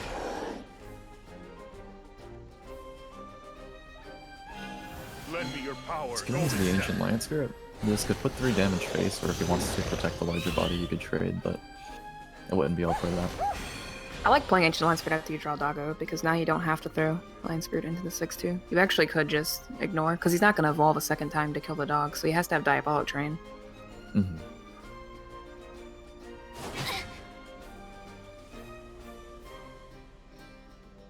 Yeah, I think Diabolic Drain is the only thing other than evolving that actually clears the dog.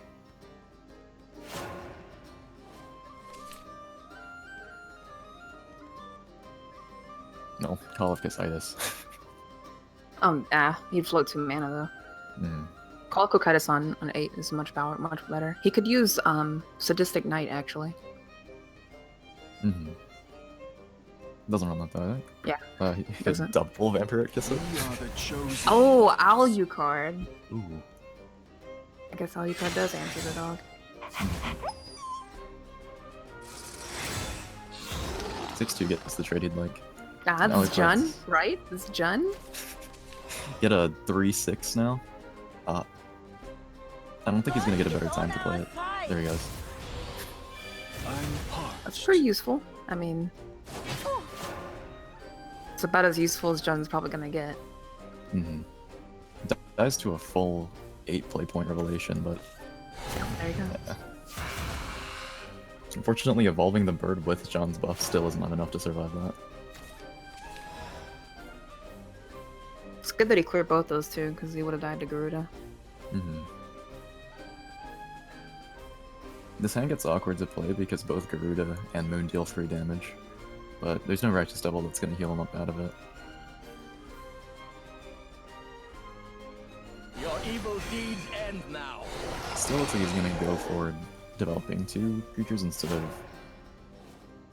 getting in and risking that vengeance.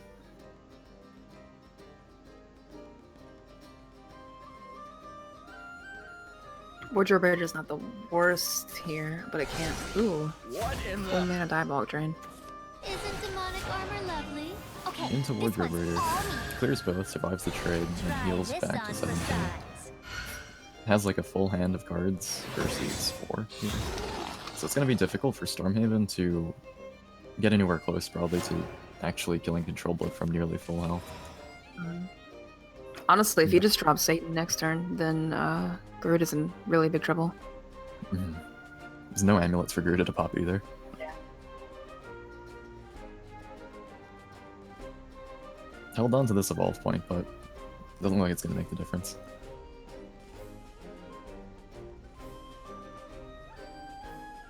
Moon into the 4-1 isn't the worst turn, unless you get answered by a Temptress Drives me Vampire. crazy.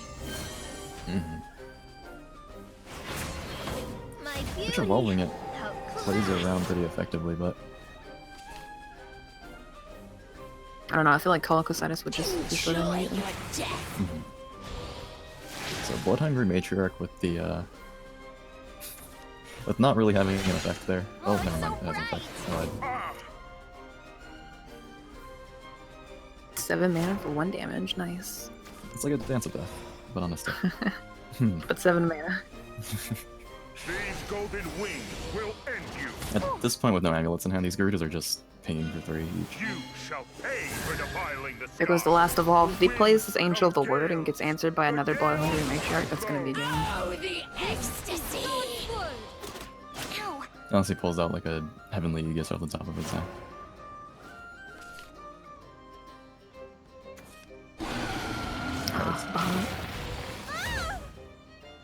So both answers and kills him in 2 turns. You can't summon 2 creatures to stop it from attacking. I think that's about it, and try to see what else you can draw. I mean, I guess they feel better about Dance of Deathing on that than a Blood Hungry Matriarch, so...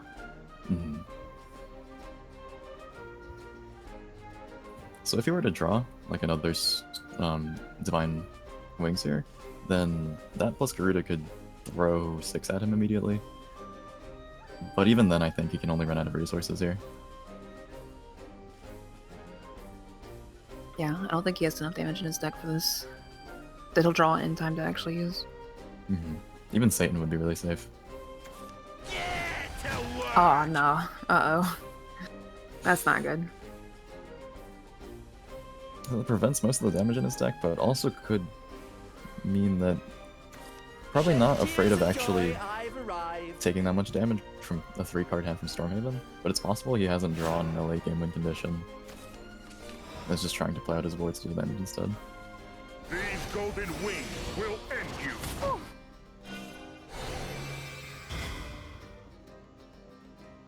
Tosses down Garuda just to get the damage in. Guess he's hoping for Dance of Death or Moon or something. He makes his amulets all a lot Me weaker. from the skies.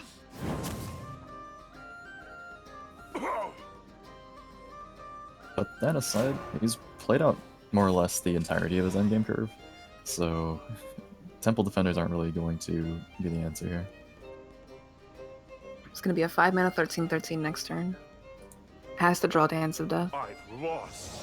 Oh, just gives up instead. Alright. Alright, probably seeing that with what's left in his deck, his opponent has a 13/13 in hand. Probably not one that he's going to win the long game of.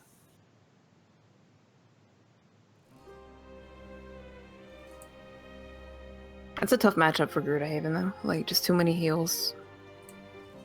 And Garuda Haven's not really that bursty, even if it is like a rare case of an aggro deck that has pretty large minions and some draw with Sacred Play. But it's hard to keep pace with Control Blood if you're not, like, going straight for the throat, like, within the first 5 turns. Definitely have to be super aggressive against it. So Sky Sama's other deck is the Control Sword we saw, or didn't get to see earlier. And Taka's left to either choose between playing Stormhaven against that again, or his own copy of, or his own list of Control Sword. Which both sound like really bad options. Let's see. As for if he tries to bring Sword in, his list looks a lot more defensively tacked, so... Yeah, it runs less copies of, like, win conditions and the like.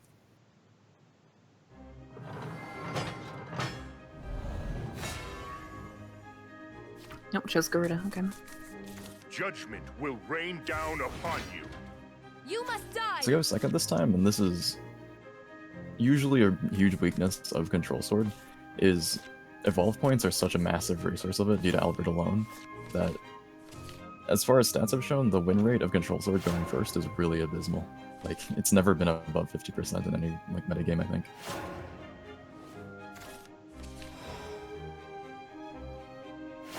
Also, like, I mean, he could be fine. Like, if he gets enough Awitas, like 2 or 3 Awitas, then, I don't know. If he can pretend he's a different archetype, then Yeah. that's usually, like, the one way Control Sword wins going first. I think, honestly, I feel just like Garuda has a lot of problems against, just anything that plays wards.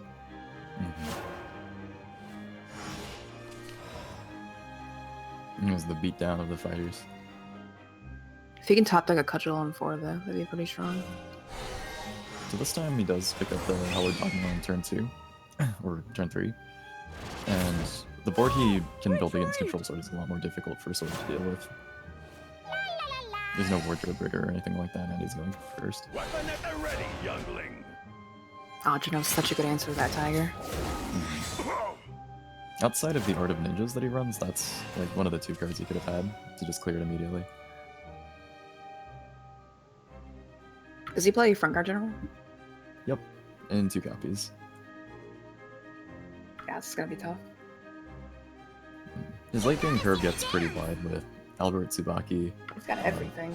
Front Guard, 2 Bahamut's, so I feel like the Jean's also going to really struggle in finding a time to actually hit a board and be useful here. We put one of everything, basically. You got every flavor in here. True power. Hey, that hurts. So, on turn 5, he plays an Aurelia against one minion and evolves it, which gives him the largest board that he could probably mount on 5. But also, it's going to really hurt him with the... Using Aurelia for tempo like that, and then having it die to a removal spell, and the board being empty again is really difficult unless he has, like, a chain of Albedos that he was trying to get into. Especially because I'm pretty sure he's playing 3 Dance of Death, right? Yeah, that was really risky.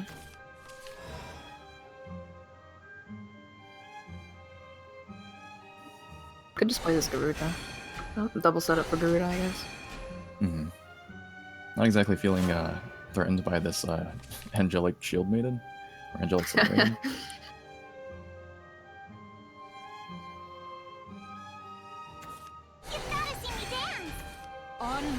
Another one. Alright. Collects all 3 Aurelias and evolves another one face.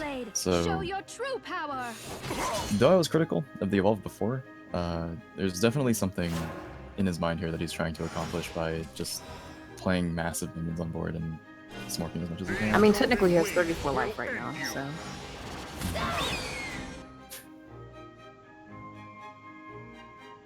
Maybe also seeing his opponent may have the Dance of Deaths, but doesn't run Themis in here. True, yeah. If he draws into all 3 Aurelias and he wants to play aggressively, then I guess what choice does he have but to just play the Aurelias aggressively? They aren't gonna die to Jean or anything anyway.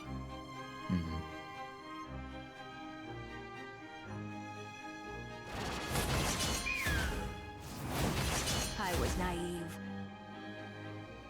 So clears the evolved one, but leaves Garuda open to just getting traded into a Rika. Ooh. More Tsubaki. Plucking me from the skies?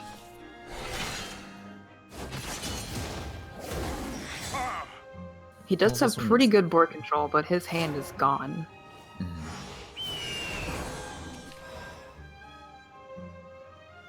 Perhaps he's still knowledgeable that his opponent's still running no Themis. Well, this would be a good turn for Jean. This will be an this is- amazing Jean, yeah. This is his only opportunity really to get a lot of value out of her, I think. Unfortunately, he doesn't have her here, and they have the Zilana anyways. Maybe just feeling that because his opponent doesn't run heavy on board clears, he can commit to the board as hard as he can. And just try to finish this with Albert. Yeah, I Because hope he Albert- has an Albert. Like, Yeah, if he Albert's does, just- it's lethal, but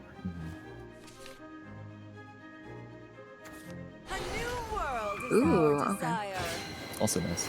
That was in his hand from the very beginning, so that's why he was so aggressive the whole time. It all ends here. This blade is our future. So even despite being pretty behind in cards here,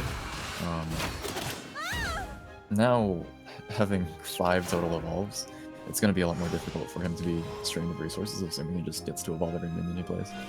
These golden wings will It also end means that Albert is still lethal. Strong. You've gotta see me dance.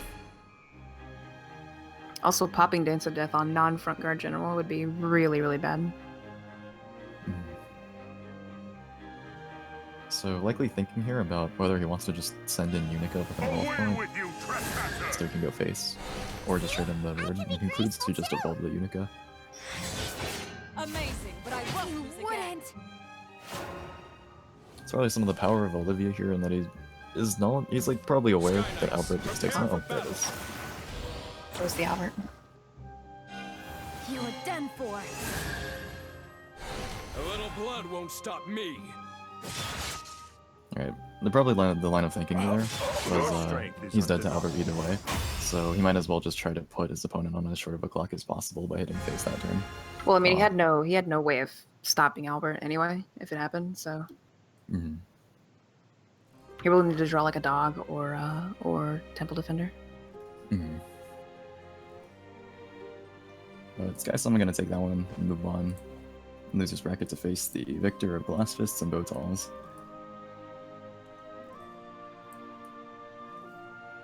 What is Boltals running? I remember seeing that Botals was in chat earlier, saying he's like the only person here who didn't bring Runecraft. I think there's like seven people about Dario here. He has Net Shadow Ah, and Seraph Haven. alright, I remember seeing him earlier struggling a bit in another matchup to just draw Seraph. He does play 2. I mean, 2 Seraph with 3 Prison Priestess. That's pretty unlucky.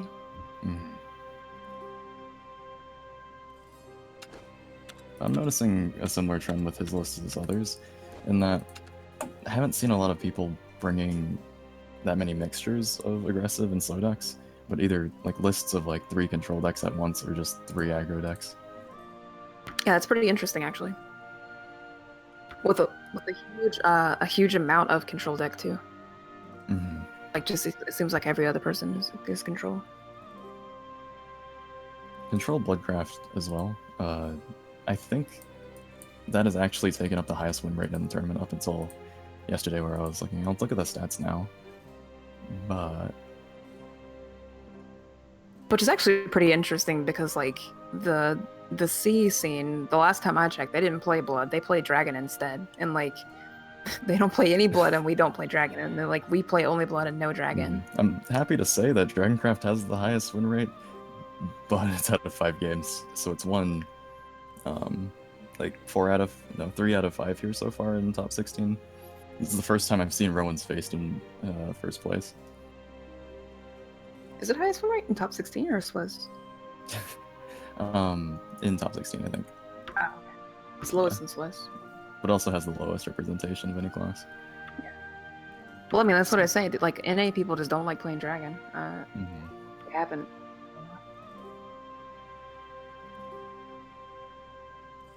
Alright. We're gonna watch Richie fight for some master points in the meanwhile. Have to play some bonus memes. Here we see the good old Richter with the... Maybe gonna bring out the Medusa's Gaze deck this time around. Show off some more Gilgamesh. Is that what he picked? I picked Aggro Blood. Maybe. Probably Aggro Blood, knowing Richie. And then he cancels. He cancels hearing that. Oh, never mind. Right. What's he got in the kitchen for us this time? This better be PTP Bad Blood. Yeah, serve it up, Richie. I want something spicy. I want something new. I want something that's Chef gonna... Richie. Okay, but if not for that loading screen, I never actually knew what the creature from Summon Ice Form looked like. I did, because it got bounced to my hand once. After 1,700 hours playing this game, it got bounced to my hand. This Like one's for Homecoming? my family. Yeah, Homecoming. No. Control Blood, Richie. We just Control casted Blood. a bunch of this. Please tell me you have Medusa's Gaze in here. It's not Control Blood mulligans away like 8 cost, 9 cost, 7 cost. Gets rid of a bunch of I swear, nine it's like, look at it. It's like a 2/3/3. It's aggro. Like, Well, solid Richie having a turn 1 play. That's yeah, no worries. He mulliganed into aggro blood, so that's how this deck works. They're like chameleons. as he the odds of desires. neither player having sleeves in their deck in ladder is just it's incredible. Mm. You get so many for free, like just like. You do. You really do. Like the story ones look good too. Like why would you just use the old ones? Oh, that imprisoned dragon. You know, Richie was probably right. This actually looks a lot like aggro blood. Yeah. Don't worry, it's aggro blood as soon as he mulligans away the other side of the deck. Like... Alright, so.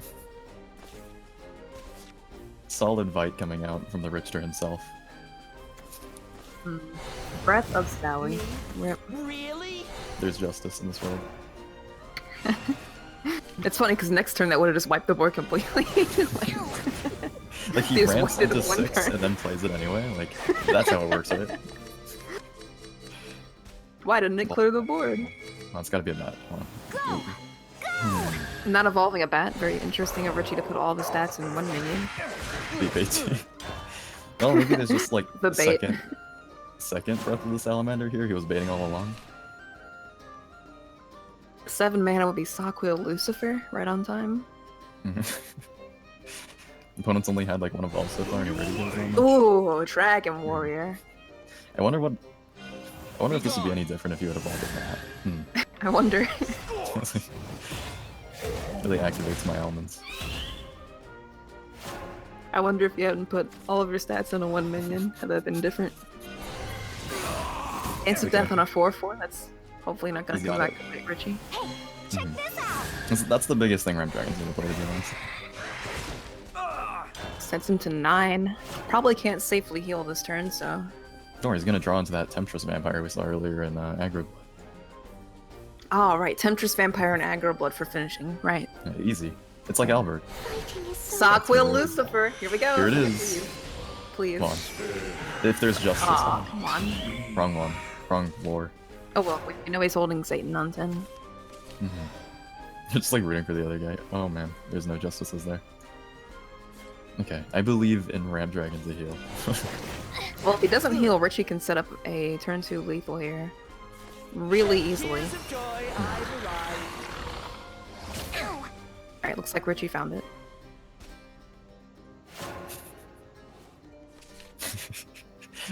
That's the real question here. Does Richie see the lethal in hand in this very complex puzzle he has to solve? Ah, no. Okay, now it's actually a puzzle.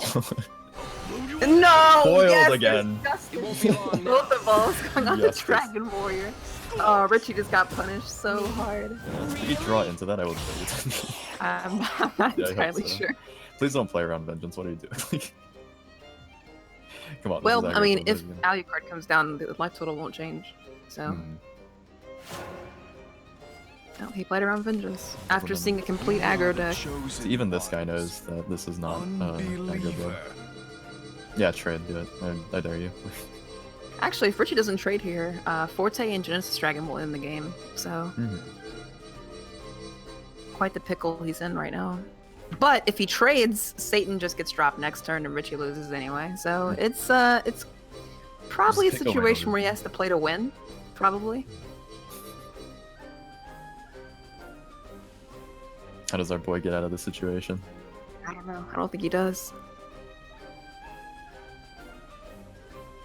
Don't worry, it's not control blood, so there's not really a high likely chance that the player is going to hit face or anything. Ooh, Richie chooses to trade. I'm gonna win the long game on this one versus 10 PP Ramp Dragon, I believe. Another fervor. Another fervor. That's really unfortunate for Richard. And a Unica. Oh boy. Can't keep relying on you, Dragon. Oh, and he's gonna get It didn't hit again. This guy really hates vengeance. He doesn't want it happening. He's terrified of vengeance. He's like, what if I get punished by a demonic thrall here? Like, I'm gonna deal with that. What if a 4-mana revelation comes down instead of an 8-mana revelation? Yeah.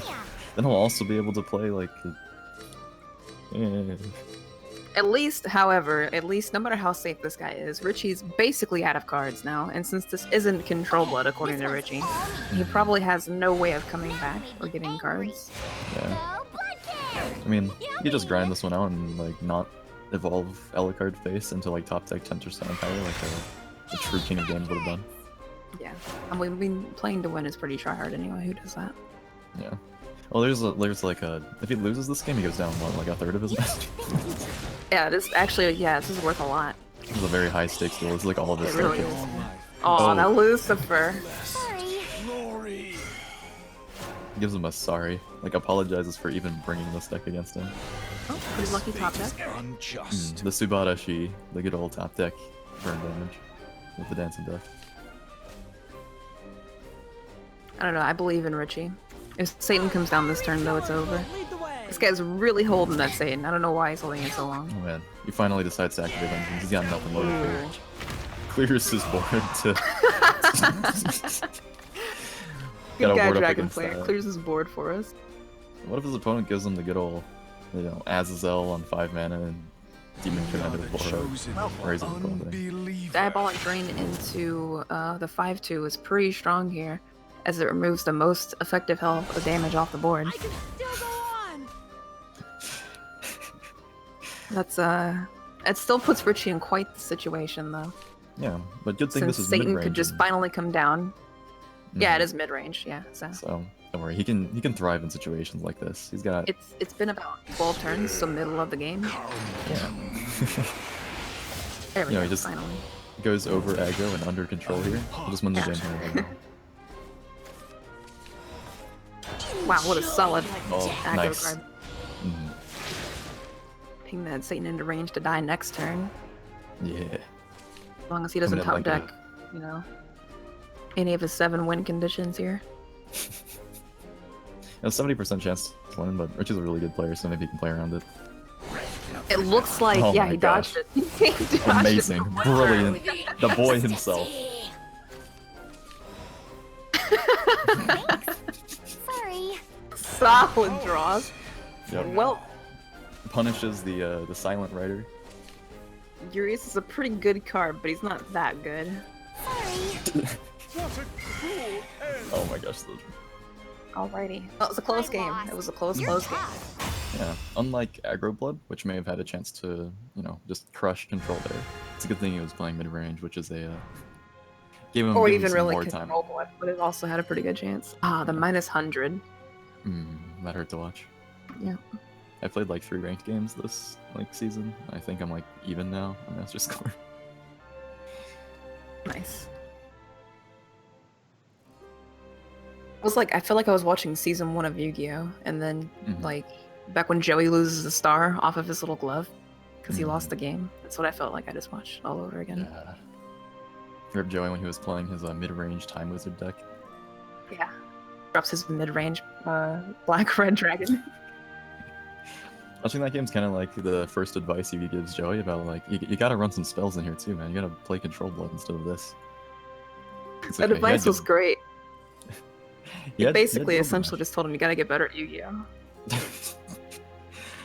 I mean, that's the best advice. I mean, mid-range with 3 Temptress Vampire, I like it. I like the deck, it's cute. Though all that aside, like I really, it's painful to watch how mid-range struggles against everything.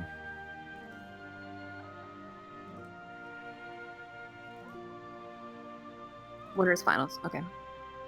Right. So moving Yeah, on to mid-range winners is like finals. kind of dead, honestly. Like, it like aggro just is too fast, and then control just beats it because it's control in Shadowverse.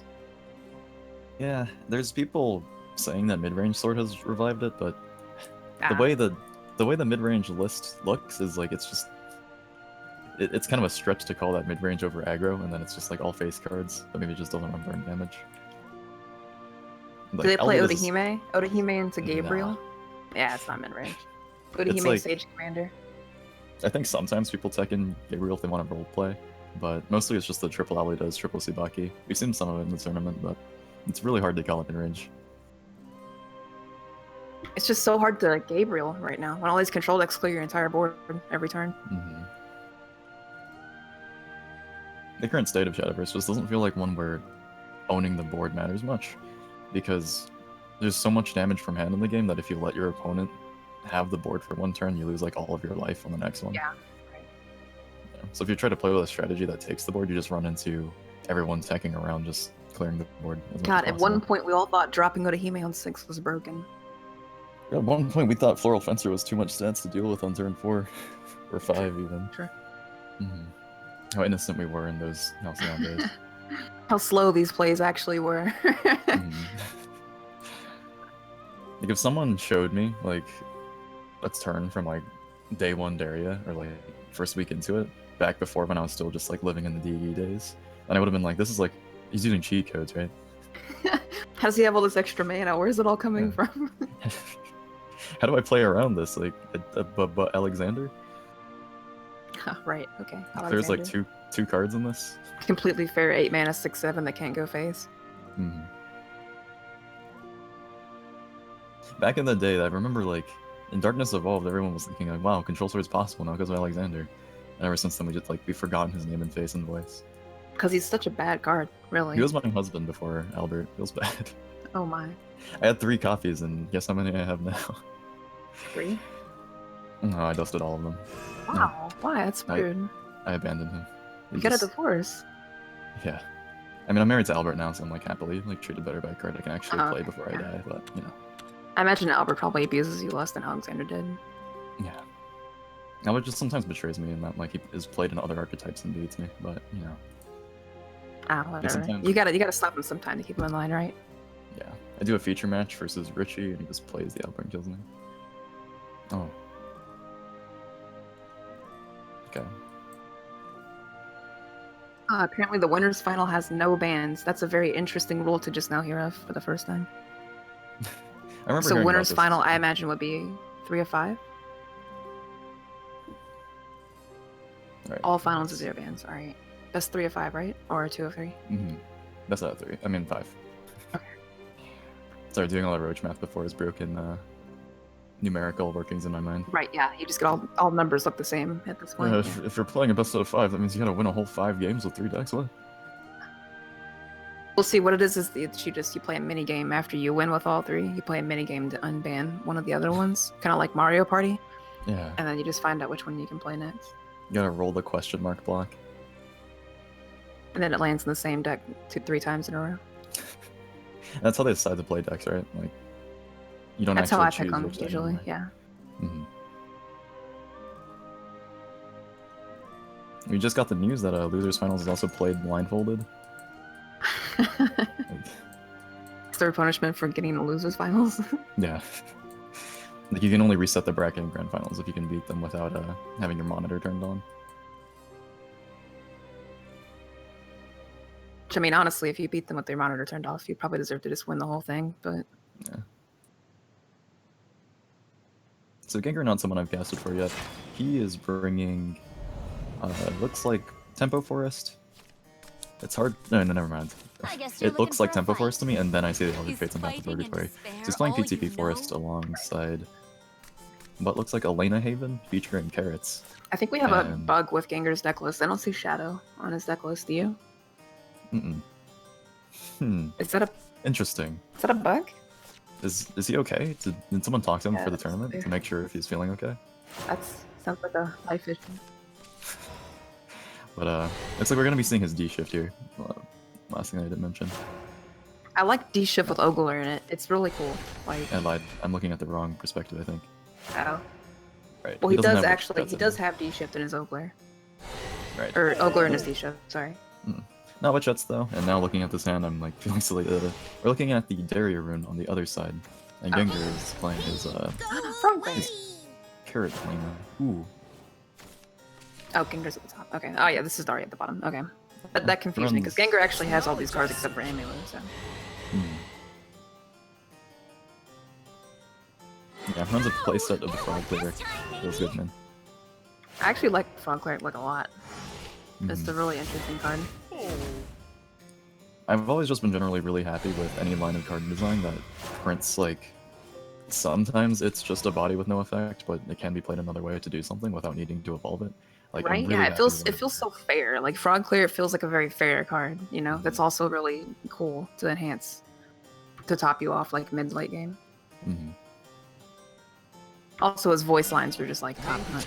Just maybe this magic will help. He's one of the cards I can never understand the Japanese of. Pulls a Daria, which is good. Getting spell boosted down to 4 by turn 5 and 4 with an Ogler next to it. It's a pretty strong Ogler turn next turn. He goes into it before Themis can be a play too, so... It very successfully rebuilds his board in hand versus something like a Priest with a Cudgel here. We'll have to see. Can't draw into anything though and play it. Uriel. Ooh. Ooh. You're done for. That's obviously to search for, does he play... I think I have their decks mixed up.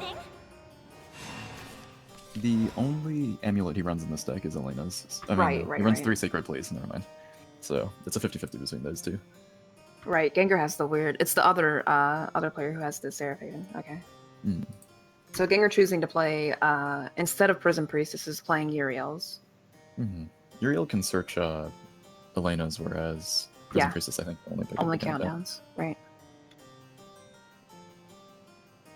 So there's a Piercing Rune that he could evolve and use the Piercing Rune, but I don't see the point of it, as it wouldn't actually deal with a 5-3 that efficiently. So if he's got something to think about, it's going to be... Well, whether I he mean, it wants gets 2 to more go face with it. damage. True. You could also still Ogler Daria, You're done so... for. I'm gonna evolve the Ogler in Piercing Rune, I guess. And then Daria we next actually- turn. Yeah. There's another time we're actually seeing the nerf kind of matter, in that this could have been... Yeah, that would be 3 play points left over just to play Daria after the ring. Would be. Yeah. The real It's always hard to battle watch situations like this, where there's a card that's supposed to clear a lot of minions at once, and it kind of does, but it still dies in the trade to an evolved warrior. I mean, Ancient Lion Spirit, I think if he gained any more stats when he evolved, would just be really good. Like, way too good. Yeah, even just like 1 health, not even the attack. Yeah. Because his effect, honestly, is really good at 5 mana.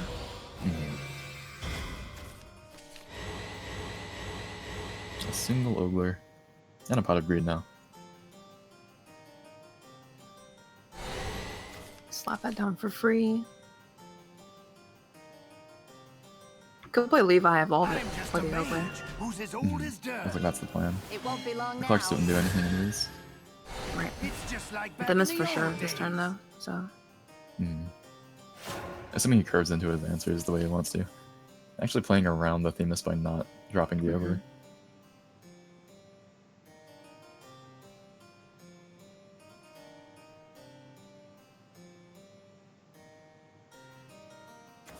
Lost in wayward one. Radiant's Angel. It's alright.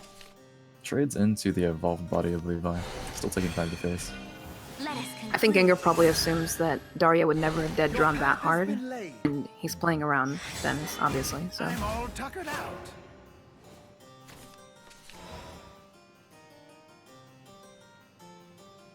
Extending into it this turn would be interesting. Dance of Death on a 4-2 is... Using Dance of Death and Crimson Source, you could drop him to 5, but you wouldn't have any more damage in hand. Spell boosting, the Fate's Hand is not bad, but that would be a pretty inefficient use of his resources. Right. Well, because he doesn't... I mean, he has no other way to fill his hand up except for the Fate's Hand. And the Fate's Hand doesn't really actually fill your hand up.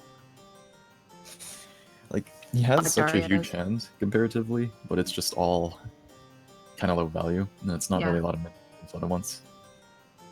The 2 Clarks and the Conjure Golem are basically useless. Mm-hmm. I guess Yeah, he this could is just the- play Conjure Golem this turn just to buff the Fate's Hand, but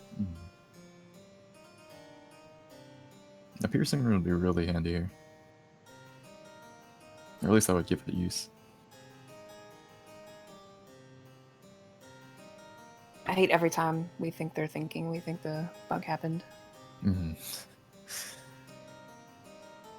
Because this could be a kind of difficult turn to play, and then It he's not is. sure how long he can play around Themis, or how much he should extend.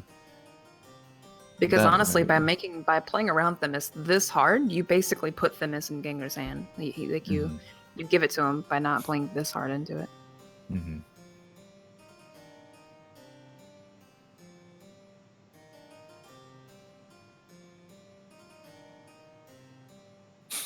So I'm I feeling think like- actually we did get the bug, yeah. Yeah. Even under these circumstances, I think like a rope would be telling him that yeah. This tournament's hard, but I think he would have done something by now. Mm-hmm. I'd have agreed with a commitment to the board there. Not like the Sacred Play is going to pop yet, so.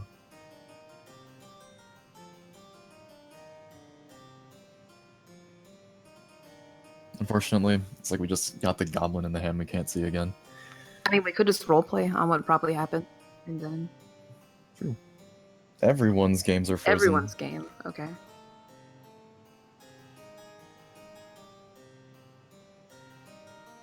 Oh, okay. Hmm. Okay, so every single game involved in this tournament has just been like drop accurate. Wait, is That sounds Shadowverse really just- interesting. Is Shadowverse just down? The game itself is now. Or what could have happened is they sent everybody to the Shadow Realm, and we don't have accounts anymore. Yeah, it's like they're using Wi-Fi in the Shadow Realm that we can't watch through. Like, Use Wi-Fi to run the Shadowverse server. yeah. I mean, how else do you play like digital card games in the Shadow Realm? Like, you get that's like the only Someone thing. used the microwave, so the whole server's just down. Yeah. Well, I guess we'll. No one will ever know who won this game ever. Only the people who have been sent there as well. There's some alternate So- timeline, some other timeline where this ended. Mm-hmm. They're still playing out their games right now, like in the middle of space, like on motorcycles and everything. On space cycles, you mean? Mm-hmm. Right, Honest motorcycles. still like from the Shadow Realm, how these games went. I know he's like watching from there. Yeah.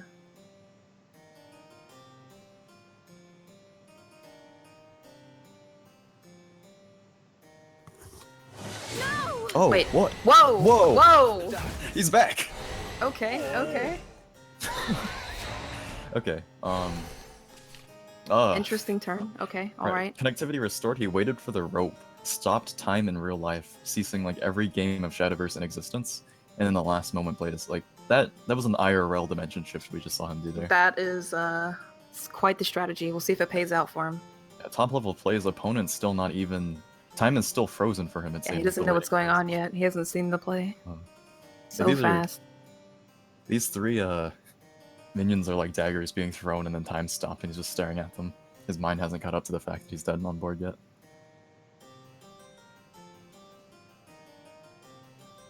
I guess we'll find out eventually if he has a Themis, if he ever connects.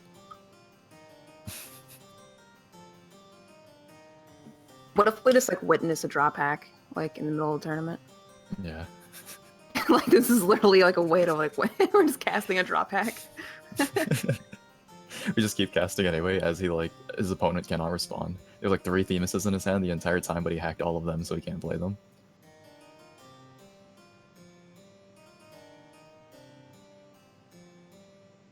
That's interesting.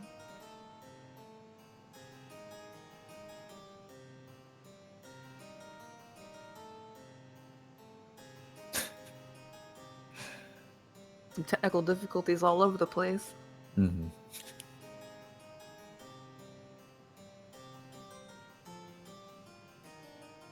Well, how's your day been? It's been great. Yeah, I woke up a few hours ago. Nice. That Same. degenerate life. Me too. Got a new boom arm in the mail, so that's good. It's good. Ooh.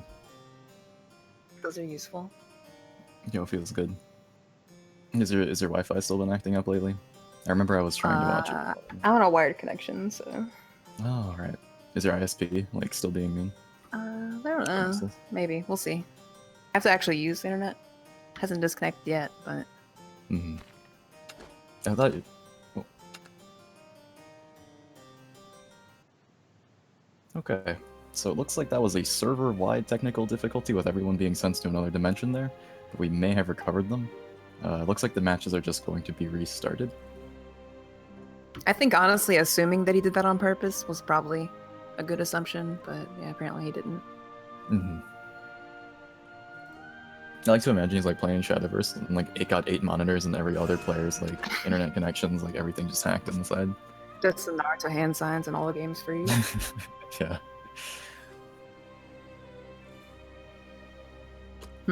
So are we gonna go back into that same game, or are we going to go into another game? Another one, alright. Yep. Solid. Alright. Poor guy. We'll never know if he had Demus or not, so we never get to see whether or not the Carrot Frog version of Elena's was successful in the end. Well, he's gotta win with it, so. Ooh. He hasn't won with it yet. We have to see Gengar win with this.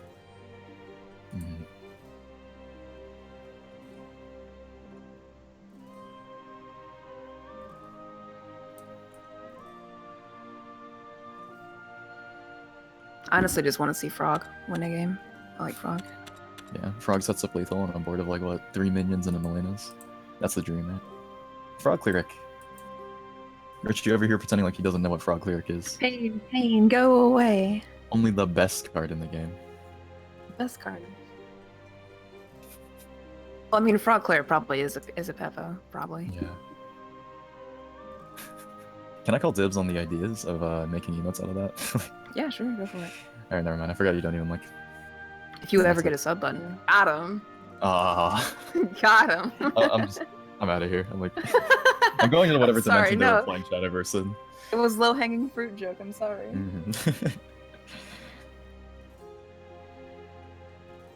think that'd be pretty cool if you just had like nothing but Peppo emotes. Yeah, it'd be thematically correct. I'd have to play Haven and play the card, but I actually have to play Shadowverse. And then be a Peppo IRL. And I already got that part covered. Oh, okay. It's the reason Select disappeared mid-tournament. Alright, so looks like we're just gonna get a full rematch between these two. I guess you're looking for a fight. Was Daria? Daria was first last time. Ooh, wow. Scary.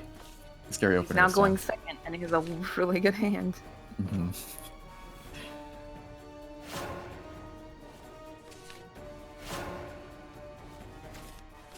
Very unlucky if Gengar happened to have like the right answers to that hand earlier, and got disturbed by that, and now. And then doesn't draw the miss this game at all. Yeah. Because he has no turn the... 1 or 2. That's unfortunate. Yeah. Because he opened a pretty good curve of answers before. Had a decent level of Pierce's Line Skirt and just needed the famous to stabilize, but. Alright, there's the Frog Cleric, there's the boy. It's your boy Frog. Back at it again. I don't think bouncing Frog wouldn't make any sense here. No! Norwood trading into it, but he underestimates it, I'm sure. Gengar does have at least going for him that there are 2 Darias. Oh wow, he folds 4 also. Whoa. Ooh. Getting very unlucky. Well, outside of like slamming Elena's or playing Ariel, I guess there's too many reactive options in his hand to just let go of. I mean, Uriel would trade into a 2/2 and live, so. That means he just didn't find a card that he could just play comfortably there and risk losing. Super aggressive evolve. This Claygolem just gonna smack him down to near half. Cudgel or Ancient Lion Spirit are pretty good answers here, so. Radiance Angel will be alright, I guess, but not really, because we'll get Piercing Urn. If he passes 5, though, it's over. There we go, okay. Poor Ancient Lion Spirit. Yeah, I feel like Radiance Angel's actually better than Alliance Beard here. I mean, it doesn't fully clear the board, but still eating that piercing rune. Ooh, eating a Levi too. I'm just a mage who's as old as dirt. Can pre-toss the fireball, so next turn can be Blade Mage into Daria and have Wind Float. Decides not to. Interesting. Unsure what creatures he may be saving it for. I doubt he's saving it for creatures. He may not Daria this turn, and may save it The real battle begins. for Your path like, bursting, I guess. Right. I'm all tuckered out. Because I can see the logic of, well, if he aims it at the 4-2, then I guess that was just to boost the overall power of Levi by 3 attack. Gotta give this Daria this turn for sure. Crimson Oh, Sword fuck, Face, is Blade that- Mage, Daria. The darkness. Ooh, he gave him an effective 1 health. That, okay, Radiance Angel healed for 4. No! With a bang and a boom!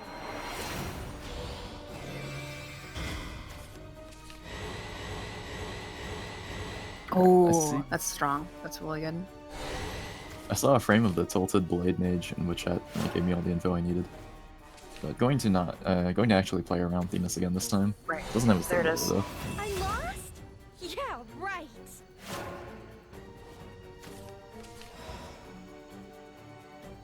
Well, I mean, he doesn't have Daria now, so his hand's pretty weak. Mm-hmm. Clark doing effectively nothing. I think he's gonna dump this turn. It'll work this time, maybe.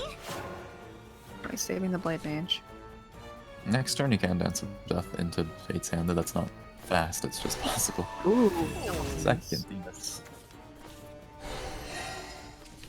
And give him that little love tab of healing.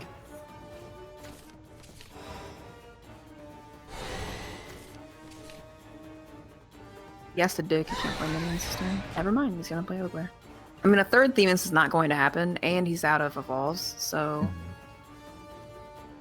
The only risk is really just in stabilizing with minions and healing now. Right. Playing, like, Elena's into, like, double Rabbit Healer or something. You'll be riddled with blades. No! Yeah, being at 10 on turn 8 versus Daria, who is just about running out of resources with no Daria in hand, Lost in wayward ones. is a pretty ideal situation to be playing Havencraft in, like a full hand. Light for the world of man. But still going for cycling. Wonder what his hand could be that he's still drawing for else. Otherwise, maybe just a lot of healing. Piercing Rune won't full clear either of these, but he can Magic Missile Uriel into Piercing Rune onto it. Mm-hmm. And then ignore the 2/4. Dance of Death most likely worthy to be saved here. Oh wait, does he have lethal? He He can has cast all 7 of these.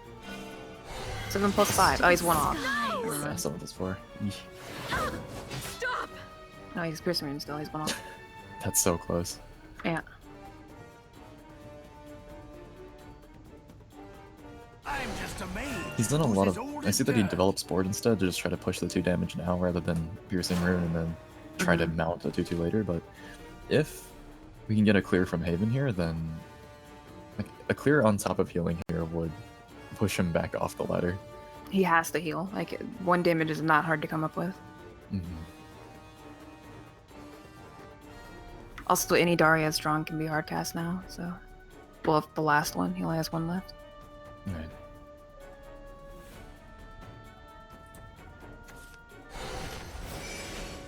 It's gonna heal some. Radiance Angel will likely trade into the 4/4 here. Look at you. You're hurt. So there's one Rabbit Healer that gives it the stats. Lost in wayward ones. And the Radiance Angel gives him that trade that you mentioned. But he's still staring at 5 to face and 2 from hand. Yep, still 1 away. Ooh, doesn't get it though. Piercing Rune is effective Dance of Death on the 4/2. Probably the best is that he's going to get before it just escapes range for 3 more healing. Like his opponent just might. There's If his honestly not that entire- much damage he can draw. If his entire hand was healing before, this is a pretty good time to show it all Let me off. use your hand. Oh boy. Yep. 2 Ogres are dead, so there's only 4 damage on board. We see the absolute big warrior against Angel coming in. 760 drop. Oh no, there's no way now. You can't get 5 damage. At best to get a top deck demonic. Oh no. As I say that. Close. It was the blackened scripture that ended up saving the day. Like nothing. Well, all the healing too, but that's so much health he's gone through that game. Like at least 30 or more damage has been thrown at him. Probably. Just gonna pass turn and die. Oh, never mind. Or I mean, those are some roach numbers right there. 4, 6, 7. Like Yeah. I don't know. Roach math's pretty hard. I probably can't add that. yeah, me either. TBH. So He didn't that's- lose. Oh, that's okay, never mind. 4? He Okay. lost. I was thinking like a blade I'm mage could through. pull that one off. Or did he go through all blade mages that game? He went just through see at them, least 2. Yeah, I never expect them to end. Like, it's at a point where I just assume if you play Daria, your deck's kind of like an Apocalypse deck. It's just those like 3 or 4 cards and they never stop.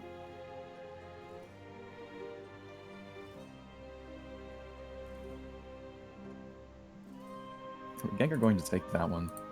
Managing anyway, despite the reroll, to pull that game off with Elena Haven versus Daria. His other 2 decks being Nephthys Shadow. Wait, am I looking at the right No, thing? Gengar's not playing Shadow. Gengar not is Gengar. sick and doesn't feel like playing Shadow. I Because was it has looking to at be the the wrong only person. reason. I saw a Shadow deck like pulled up and I was like, that's Gengar, yeah. It's gotta be Gengar, right? Yeah. That's him. Okay. D shift and PTP are his other choices here. Time to get Looks like we're gonna started. get to see the D shift. I guess you're looking for a fight. Into what I'd like to think is aggro blood, but now that I've seen the error of my ways, it could be mid range. Definitely This could be kinda- mid-range, yeah. yeah. I don't know, he didn't mulligan away any 10 drops, so...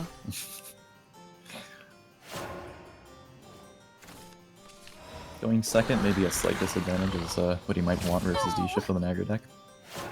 Well, at least he has the Vanya Summon Bloodkin on 4. So, pretty strong turn.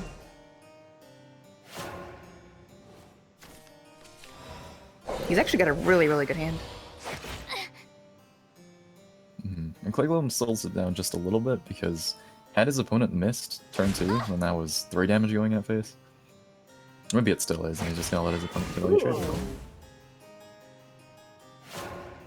I think he heavily respected Magic Missile there. I'm just a mage who's as old as dirt. Ooh, the fighter, Levi. Shed tears of joy, I've The arrived. fight's pretty good here, though. No! Could just Piercing Rune. Piercing Rune on curve would be pretty strong here. Oh, never mind. Trail of Light instead. Ooh, okay. Really? Actually, he doesn't run piercing runes in this deck list at all. And D shift. It's me, Vania. Go! Does he play Summon Bloodkin or Urias, you think? Now you made me I angry. wouldn't be able to resist playing the Bloodkin here, because if you don't play it now, then that's damage you lose.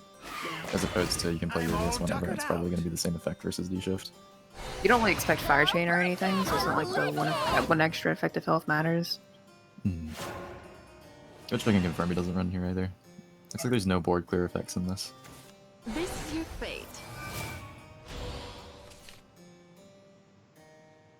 Merlin's going to give him the draw 2, but doesn't survive a trade into Vania, which I think is the trade he has to make with her. Oh, definitely.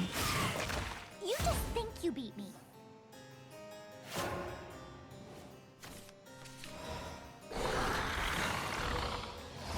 I think setting up Urias is pretty good here, evolving a bat. Okay, never mind. Goes for as much damage as he can. Check this out! Quite likely, yeah. Just evolves a bat, throws it all at him. Definitely. So this, despite his entire board being pretty low on health, this is not easy to deal with short of having a fire chain since the first turn. I mean, yeah, a bunch of 1-1s and a 1-2. Like, he needs a Levi really hard. Even He needs a Levi, Levi. even Levi Piercing Rune keeps him open to almost dying to Demonic Strike. Double Wing Blast being used on one attack minions feels bad. That's lethal, though. Right. That's lethal in any way he desires, This one's in fact. all me. No! No! Man, I've been on the receiving end of that way too much, dude. Aggro Blood into D-Chef, it's such a hard matchup. Looks like you won. Your opponent has to, I don't know, open a hand of like Temptress Vampires and not mulligan them away into a different Yeah, deck. exactly. They have to be playing mid-range Blood, basically. Mm-hmm. If they're I not don't think playing that mid-range, was- they'll lose. Yeah, you can beat that though. It's not like Alucard's gonna take you out. But I was thinking that hand didn't even look like a particularly like god hand from Aggro Blood. It just had a really nice interaction with. Oh, it seemed pretty strong. It seemed stronger than average, I think. Yeah, above average for sure. Definitely drew pretty well. Mm-hmm. Even opening like a somewhat fair amount of removal and kind of a curve, just not bricking with D-Shift, still makes that matchup feel pretty unwinnable. Going first in all. But his PTP Forest being the only deck he has left to win with. Gengar? Gengar lost. Oh, Gengar has to win with D-Shift. right. But he It's switched like to with his- PTP Forest. Right, okay. He switches to that. Still needs to win a game with his D-Shift. Mhm. It could be yes. I hallucinated for a second and thought that RuneCraft won. You thought D-Shift used won to- that? Yeah, I'm so used to thinking, oh yeah, so RuneCraft won that one, right? Yeah. I feel you, I feel you, I feel you.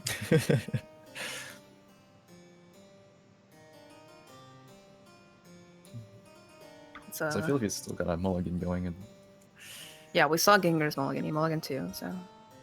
yeah, I've never once kept Alrita's command and been happy about it. Same, So actually. I've kept Albert and been happy before though. Ooh. Ooh, speaking Pretty of strong. which.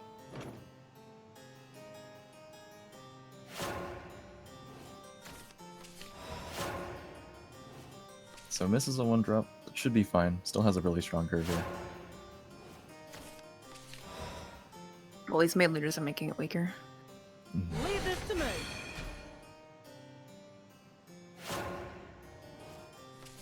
Usually when Forestcraft is faced with early game minions from Sword, if they happen to just open up like a couple copies of May and Soul Injustice, it can make this matchup really difficult and really frustrating to play as Sword. Yeah, your full board's just gone, always. Faster, servant. It's like you might as well have just discarded like the first 4 cards you drew. Right. Because Sylvan also sort of places into a fairy. Mm-hmm. Then the fairies trade into Pontiff's Princess or anything injured by May. It's a nightmare. And you just want to uninstall the game. Yeah. Or to stop playing Sword. Yeah. If the opponent also opens into an Ancient Elf that you couldn't clear using Princess the way he did there, which is really good to play around that, then that's the end of the matchup. That's the end of one's whole career as a Sword player. Life's fate is thus. Has to get rid of the Ancient Elf there. Could have been bounced and been worse. Oh, come on! Isn't that bad of a hand from Sword, though? Unless, like, APM into Tia happens, it should be pretty okay. Mm-hmm. Made leader picking up a Fencer. I know a lot of lists like this tend to not run any commanders but Albert, but Fencer gives them an alternative option to just playing Albert on 5. Ooh. A Roach being used. An evolved Roach defensive Roach. Okay. Somewhere in the far future where Roach has Rush instead. That's like a kind of cool way to see. Somewhere in the non-existent future. That guy's like pretending he's got a Geno on 4 with that Roach. With an evolve. I mean, I guess it kills the mid leader, saves face damage. That's And a shadows are double not clear bad. too. So, Maybe he's just come so resigned on the idea of Roach ever hitting face through like any of Swordcraft's followers that he's just like, Right. alright, I'm gonna just clear this and preserve my life. you could just do this and play Albert too. Like, Albert evolve. I mean, outside of Dance of Death, can't think of anything that actually trades up into Albert. Yeah, exactly. It even survives Will the Forest, so. I have bad news that he doesn't run Dance of Death, so there's nothing in his deck that could actually kill this Albert. It's a pretty strong Not card. I mean, a temporary. 5/7 with Storm on 5 is pretty good. Yeah, here we have the other card that evolves into 5 plus more than 5. So, I might just give him that little love tap on the face. Ooh, sparkly stuff. Gimme! I guess technically Fina's more stats on board at once. Right, if you play the Goblin Mage. Ooh! Albert numero dos.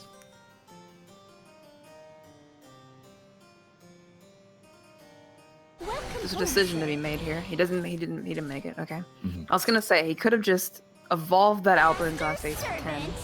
Put him at 1. The charge. Since, oh, I didn't pull Right. Quick Blader. I was about to say, if he pulls Quick Blade from this, he's like the king of games now. Because there's no way that Tia comes down on 6 without EPM setup.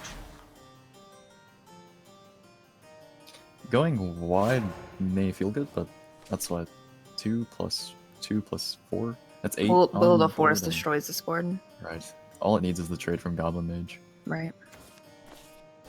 Ooh. So Albert, this is no. the end. Or didn't even kill anything on his way out, but dealt so much damage to face in the time he was Yeah, he there. dealt Like 10, that was so- effectively an enhanced Albert. Yeah, it was. Yeah. Come on, let's play. It also forced Fina to turn into a 1-drop, so it's a very strong Albert. It's one off lethal right now with this Albert.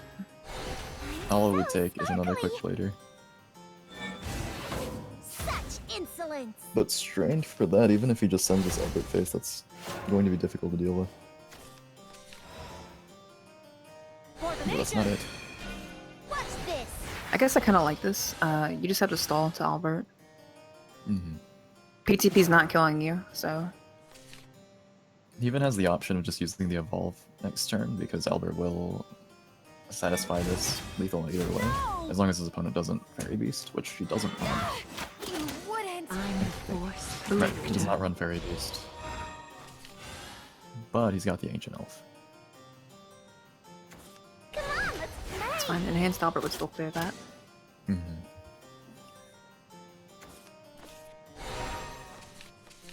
Up, rip. Play. Double May, alright. I've no regrets. So, awkward turn that Albert's not going to be enhanced yet, but he doesn't have another way in hand to clear the 4 or 5. Welcome home. Go search for Albert here. Okay.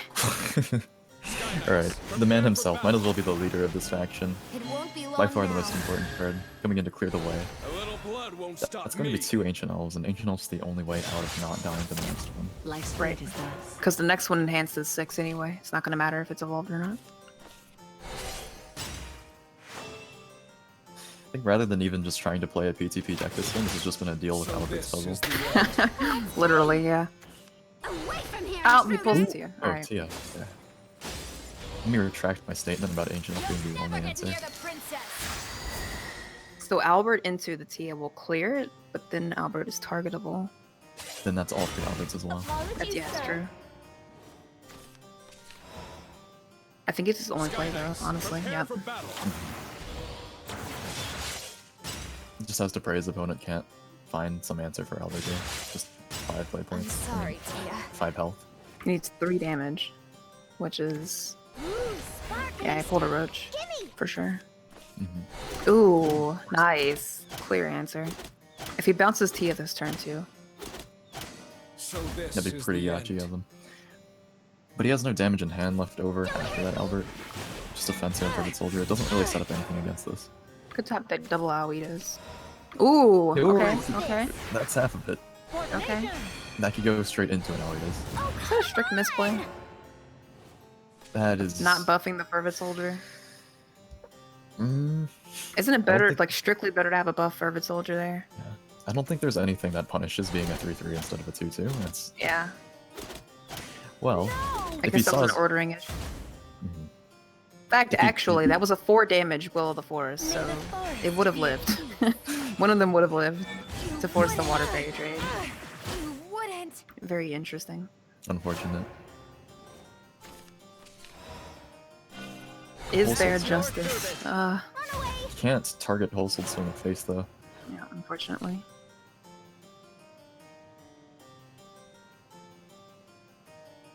That would be one less fairy on board if he had played the Fencer after the Fervent Soldier.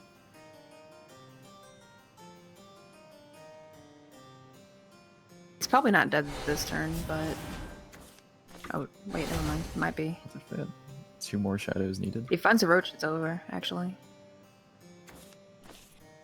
Fairy Circle. That is a telltale of the boy himself, Rhinoceroach. He has the bounce. One more And then he'd be spell. short. Ah, no. Get all Weedas! Oh, no. Vanguard, Oh, I feel. come on. I should That'd have been foreseen insane. this. If he drew all Weedas right there, oh my gosh. Just Like, no need to climb over this board, just like crawl between its legs. That was a close game. I really wish we could have seen the Forest Player's hand for that one. Oh gosh. Mm-hmm. Got close to activating BTP and just ending it, and Ophi had that stolen from him. I assumed that when Unfortunately- Gengar went in with the Roach, he had it that way to trigger with Nature's, but oh well. Unfortunately, you couldn't draw a 4th Albert there, which I'm sure every sword deck would run like just 40 Alberts if they could. So PTP, now with a victory out of the way, that would make D-Shift his last deck that he needs to win with. Right. Though into a lineup like that, Swordcraft, it may be I guess a you're looking little for bit a tricky. fight. Looks like he's Let's playing see against you in Daria. action.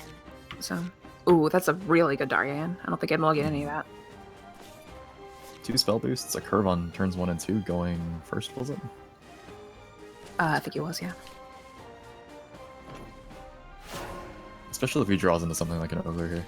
Aw, come Oh. on. Feels bad, man.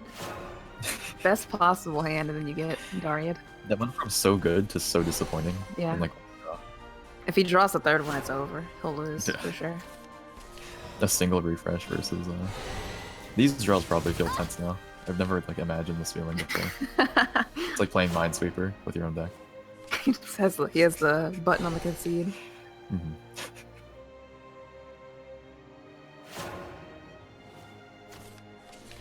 Piercing Ring.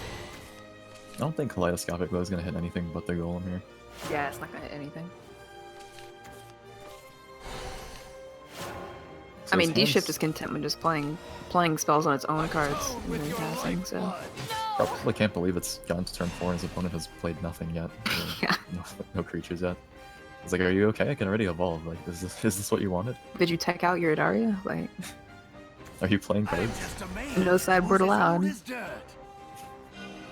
You just teched out there and he's just running with the rest of the package instead. It's just like back in the old It'll probably still work. Yeah. Time to head It's like home. there are some games that Daria will win where it doesn't even need to draw the nerfed piercing room. I mean, like, most of them. Yeah. Double Angelic Snipe, that's 2 hefty boosts onto what was a full hand before. I'm just a mage who's as This old piercing as rune does dirt. clear this Levi though, so You're done for. I think in this matchup he's content with just tossing the Kaleidoscopic Glow. Probably doesn't want to bounce anything back to No! D-Shift's hand unless it's like to mill a card when they have a golem out. Unbelievable. I don't think he'd even really... Even if he drew a golem, he wouldn't probably feel the necessity in playing it. This is your fate. So Merlin won't cause him to overdraw because he has the Firewall still. He can throw it face. A revelation. And the Fireball Unless he gets saves to, that for board control. I'm He all has to spell tuckered out. boost the 2 cards that Merlin draws off of it, though. Yeah.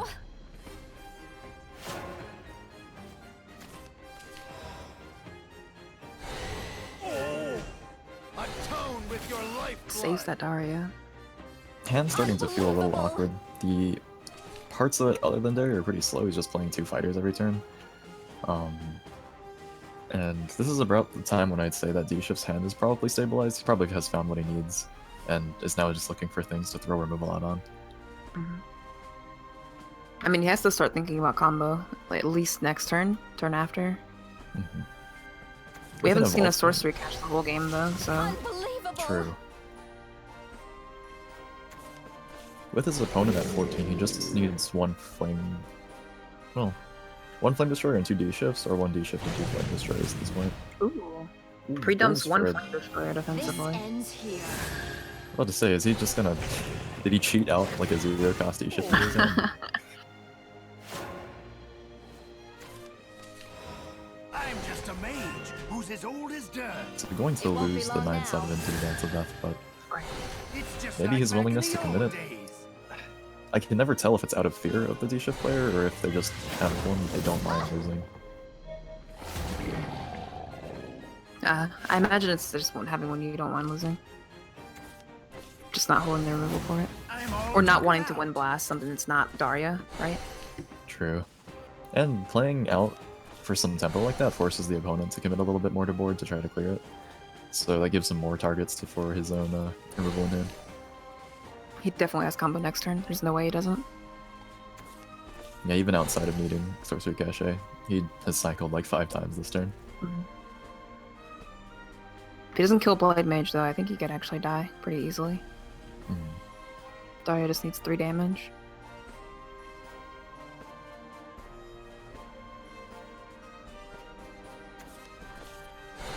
Oh, he does 15! That's been there for a while. Alright, so he needs to find 5 damage. Fireball Daria, go. Yeah, he's going to need to Crimson Sorcery Daria into... Ooh! Chooses to use the Clark here. Unbelievable. I was thinking if he went for the Crimson Sorcery Daria, he could potentially draw into another Blade Mage. And He'd have 5 mana left over versus this Clark having him at 4. Right. Well, we can see now that he didn't drop the... didn't draw the Demonic Strike that would have been lethal in that circumstance, so...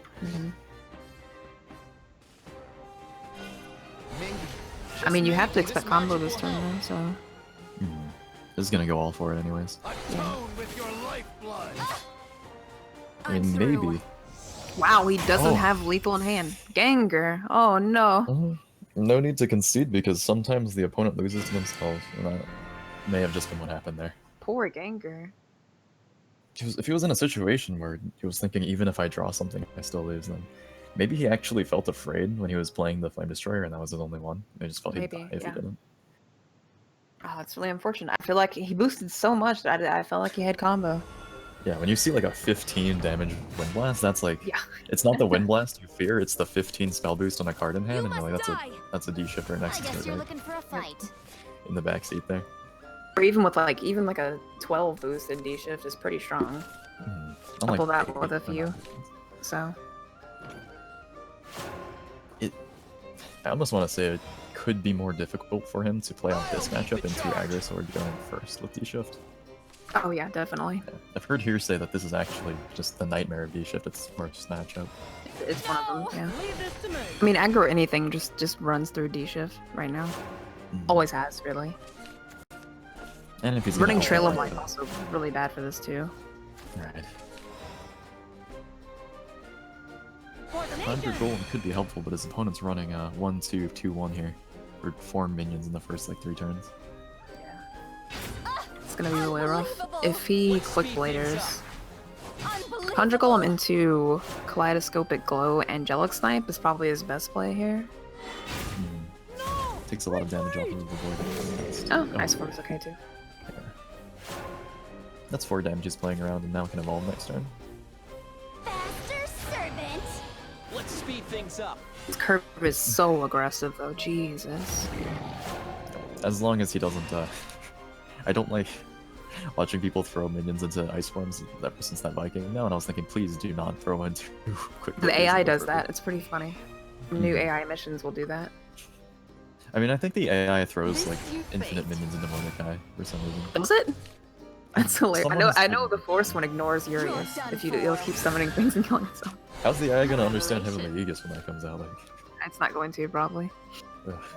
This Merlin, unfortunately, is not going to do anything. It just leaves a body for Dance of Death into Albedo's the following turn. Right. This is going to be brutal.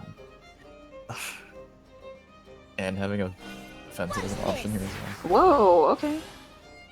Maybe is content with just... He's probably saving it for Ice Form, I guess. You are done for. Or maybe seeing his opponent played out the Flame Destroyer early last time, he could just be holding this. No. Maybe. That's so much damage face to be thrown, his opponent's just got like second evolve here, has to do something. He has to have Levi, period. Levi Piercing Rune has to happen, or he loses. Or the server gets crashed again. Or the server, yeah, the server could crash. That's a pretty good card you could play here. Oh, he does have Levi and Kaleido. Saves him a fair amount of damage. That saves him from being lethal. He's not lethal now. Albedo's doing 5. If he has a 0 mana Fiery Embrace. Should have been quicker. No, okay. 7 shadows, so I think it wouldn't happen. That's like the only trick I know to count spell boosts. It still goes directly. Only got 1 target here. Has a quick blader in hand. Cancel death for other than damage. It's not like he's Ultimate going one. to heal this back. Yeah, He has to can't have heal. like combo on 6, so you really just gotta cheat it into the game here. This is pretty much over. He needs Exodia. He needs to Fate's Hand into Exodia. This ends here. I think they got banned. It's just like back in the old days. He needs to Mind Crush his opponent's Dance to Death out of his hand, and then play like Blimey. Swords of Revealing Light on the board. Such And even then, Quick Later insolence. kills him. Double Insight. I don't think he can do it. Poor I mean, Gengar. There's nothing he can draw. Like, he's digging for you to use other Exodia pieces, but like, oof. He needs Fiery Embrace and he doesn't run it. Oh, he does run it! It doesn't matter. So now he's just got a combo. Like, now he's just got a D shift out of it. Yeah, he's got a D shift now. No, Gengar! Actually, I guess I was looking at the wrong list. I didn't think Gengar had that. Looks like you won. Yeah. That's just looking pretty unwinnable no matter how far he digs. Literally all aggro matchups, you never get the Sword Cash ever because you're just always clearing board and like maybe not even drawing it. But like, jeez, just poor Gengar. Clear follower and lose simulator. Yep. Clear the board and lose. Yeah. Yeah, like it's a new spin on card games where a lot of card games have this problem of like an answer or die situation. Playing D shift into aggro is the new answer and die situation. You get to do both at the same time. Doesn't matter what you do. It's really consistent because you lose every game. Like, Classic. Well, I think that was losers finals, so that puts Mopi to grand finals. I think that was winners finals actually. Was that winners finals? So Mopi moves on to grand finals. Either way, results the same. Right. So I think the loser of that game moves on to face Glass Fists in losers finals. Nice. So Glass Fist, not someone I've yet to look at the deck lists for. I've never heard of that person. So he's running something that's ambiguously. I'm just going to call it aggro Bloodcraft because there's one copy of Matriarch in here, and that's the only. It's clearly excuse. mid-range, dude. Right. Come on. That single tech makes this mid-range, but he's got like goblins and 17 2-drops. I'm just gonna call it aggro. On the side, he's running the good old trustworthy Daria. This being a list that doesn't run summon ice forms, 3 angelic snipes. Seen that happen a lot lately. And for his third, he's got Control Sword, featuring Control Sword. triple Amelia. Have you seen this? I feel like this lineup has been Blood Rune Sword with all control decks, expecting Rune to get banned. With the occasional like toss-up of whether the player wanted to bring aggro blood or control blood.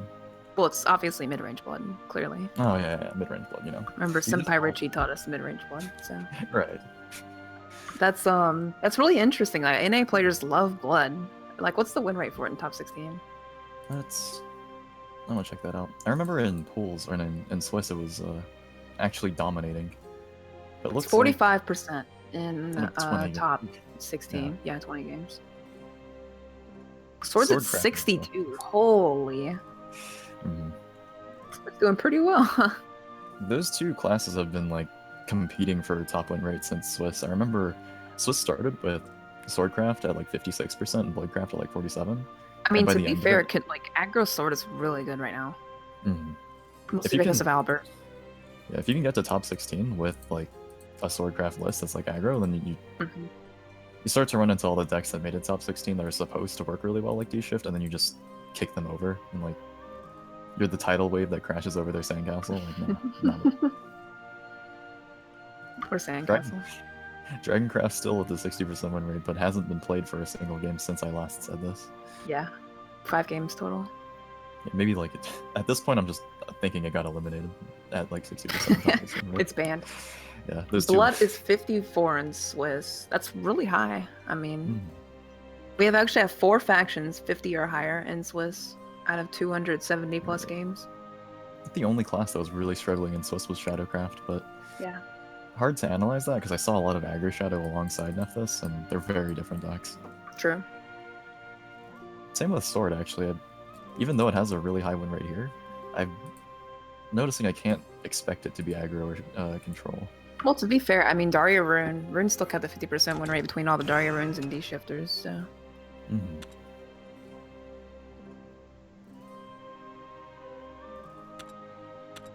Alright. So losers finals. Got that glass fist coming in with the. I'm gonna say it again, the triple Amelia, because I'm so happy to see this card played. Triple Amelia. So winner of this goes to play Mopi in grand finals. So if Gengar wins this, he gets the rematch. Mm-hmm. It's the good old run back into the Salty nightmare run back. matchups for his. Yeah. No Maybe bans this allowed, time. so. I wonder if Gengar actually regrets not bringing Shadow or not. Maybe after that set, he's thinking, man, if I was running up this Shadow, I could have just kicked this guy to the ground. Prepare for defeat. Chooses to open one as a searching lane at Fighting Haven. and despair Interesting. all you know? Into mid-range Kappa. Yeah, Okay. mid-range That goblin blood. Yeah, that goblin's animated, so like, everyone can rest assured it's not the bug. The only way I can tell. That is an Oh yeah, animated... sure, it has to be a goblin, yeah. Mhm. That's also an animated Blood Hungry Matrix, so that's how I really know this is mid-range. Yeah, definitely. Also, this looks exactly like Richie's deck, so... Look at you. And he's the pioneer. He's the There's pioneer no- of mid-range blood. There's no Temptress Vampires or Gilgamesh, to be fair, or the Iceborne. Oh, true, right. In the mid-range deck, you know. This should be Aggro Blood versus Heal Haven, though, and I'm pretty sure Heal Haven just dumpsters this. Mhm. If it gets draws. Because Aggro Blood doesn't really exceed the margin of 20 health. It just pushes down 20 exactly as quickly as it can. Like, really and knows fast, how to yeah. stay right there. Ancient So Lion opponent- Spirit also destroys bats, so... Uh-huh. So you could play, like, Lucius Goblin Slayer and it would still work against this deck.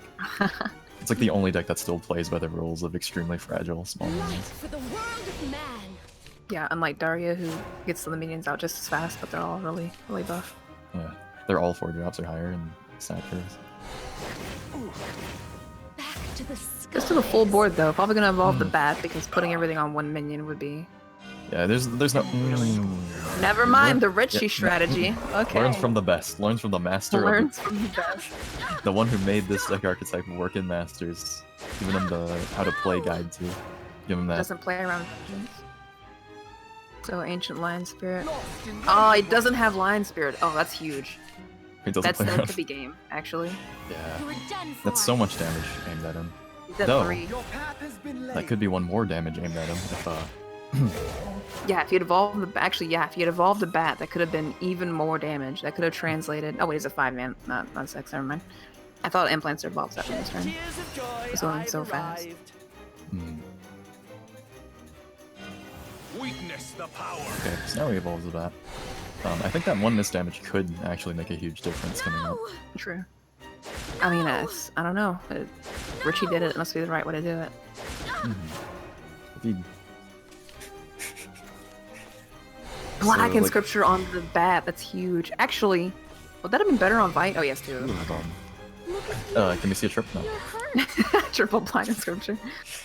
So If evolving he here... has to evolve the rabbit, or he loses. The real battle. Right. Okay. Wait, no, it wouldn't. It was What only would you 5 do without nonsense. me? Yeah, are we gonna see this Blood Hungry Matriarch actually deal the breath damage? I think we into are. finish? Yeah, I think it's Yeah. actually gonna do stuff. It's like mid-range, but it actually wins on the turn that mid-range wins. He doesn't want to miss this. So. Alright. War is so intoxicating. I'll take up his entire turn with even a 1 play point. No. If this blood hungry matriarch wins the game, oh my gosh. I mean, there goes its targets, but it's not like... That was He's gonna heal again. Yeah, okay. That's not enough healing, actually. That's a lot of drawing and a lot of not healing. Yeah. It's me, Xenia. Ooh, brutal. Front Absolutely row. brutal. That was perfect. Oh my gosh. Still, like, not quite. He could heal, like, he could karate. No. He has to Themis into, like You just think you beat me. 2 healing. He has to heal. Yep. Or Angel of the Word. The healing potion, like the Ah. bottle of water. Oh. Angels don't miss, unfortunately. Feels bad. I like how Angel of the Word is the one to get this lethal, not Blood Hungry. I wonder if that means that aggro blood's better than mid-range blood. And it really, really activates my elements. Like, Gets me thinking all kinds of levels That was here. quite the game. When mid-range blood draws like an aggro blood and just plays like an aggro blood and makes you think it's aggro blood, it's probably a lot better. Yeah. I mean, maybe mid-range is alive as an archetype. You just draw the cards that you run to make it mid-range, and you don't play them. You win with the aggro blood card in the same hand. Yeah. Hold them the whole game. That was the That's first card in his unfortunate hand. for Gengar just loses to. I feel like every deck that Gengar brought just loses to aggro, because well, like Elena's used to be super good against aggro. It's just like the new aggro decks are so consistently good at drawing cards. You never get Elena's anymore. And if I remember correctly, his Elena's doesn't run any I tribunals guess in you're it, looking for a which is fight. Haven's #1 Is answer to Albert fighting onto in empty boards despair and all stuff. you Right. know? Like if you slap Elena's on 3 and they have played Vite the last turn, like you just lose to that. So It's it like no also has time yet to waste. cudgel. I have not seen a cudgel since I started casting. So I'll check that again. I'm pretty sure he has them. Oh, There's yeah, like it's no like a hit on vault. my 3 of them, so he's just been really unlucky and undrawable. In fact, I usually don't see people running 3 cudgel and 3 lion spirits, but he goes for it and still doesn't manage to get it in time.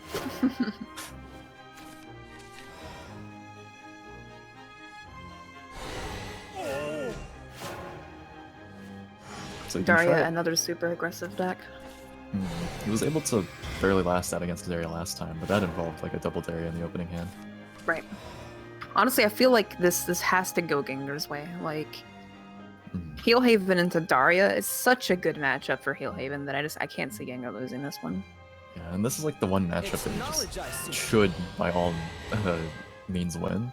And then you Pretty can much start, why you play Heelhaven. Like, you can start wondering about what D-Shift is gonna do against these lineups, like after you've won with Heelhaven. exactly. I feel like he came into this like expecting to be able to play slow and punish like really greedy control decks, and just found himself like underneath like several tractors of aggro. It seems to be happening, so yeah. And so Ariel's not a card I've like ever seen like make it too far in tournaments, so I'm happy to see it here. But I guess that's also because even Elena's I've seen in the past had some F in them. Oh boy, this board.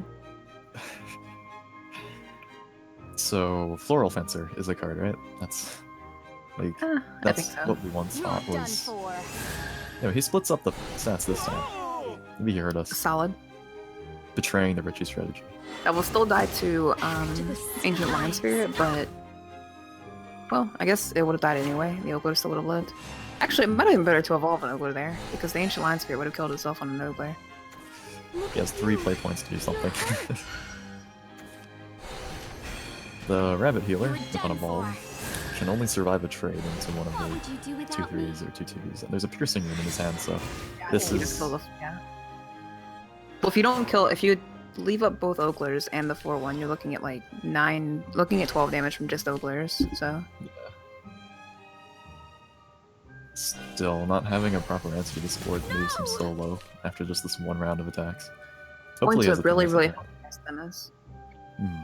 Mentioning again, he runs 3 copies of Cudgel and 3 copies of Lion Spirit. And failed to find one here.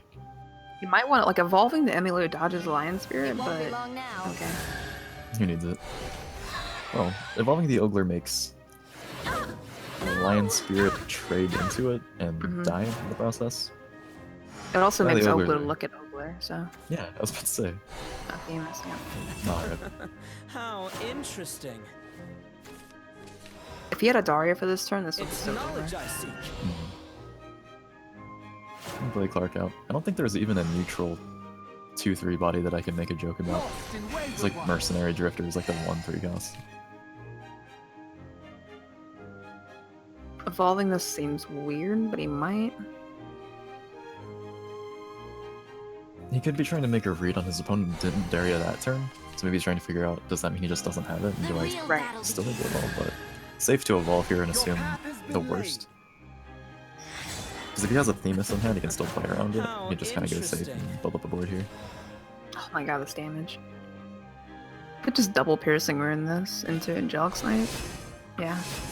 Dance of Death's a bit more universal. The darkness. Stop! Though I fear that it's possible he runs out of steam here, as if he keeps healing off this burn damage, then I mean every 2 to 3 points he heals just discards one of these cards. Yeah, exactly. Oh, the frog. The boy, You- frog cleric coming in. Pain, go away. If he drops 2 of those, that's 6 health. There's a cudgel not evolving. I've yet to see Finally one has a cudgel. evolve. That frog cleric just like discarded the damage of like 75% of those last 2 piercing. What in the... Stop! I keep thinking he's Just playing maybe this Hamza magic because will I get help. like short freeze frames on like his card sleeve coming in. I'm like, whoa. Much of a Oh, Hamza and Daria? I didn't act. I looked at his list like 10 times and it didn't occur to me that there's an Olivia here. Let us conclude.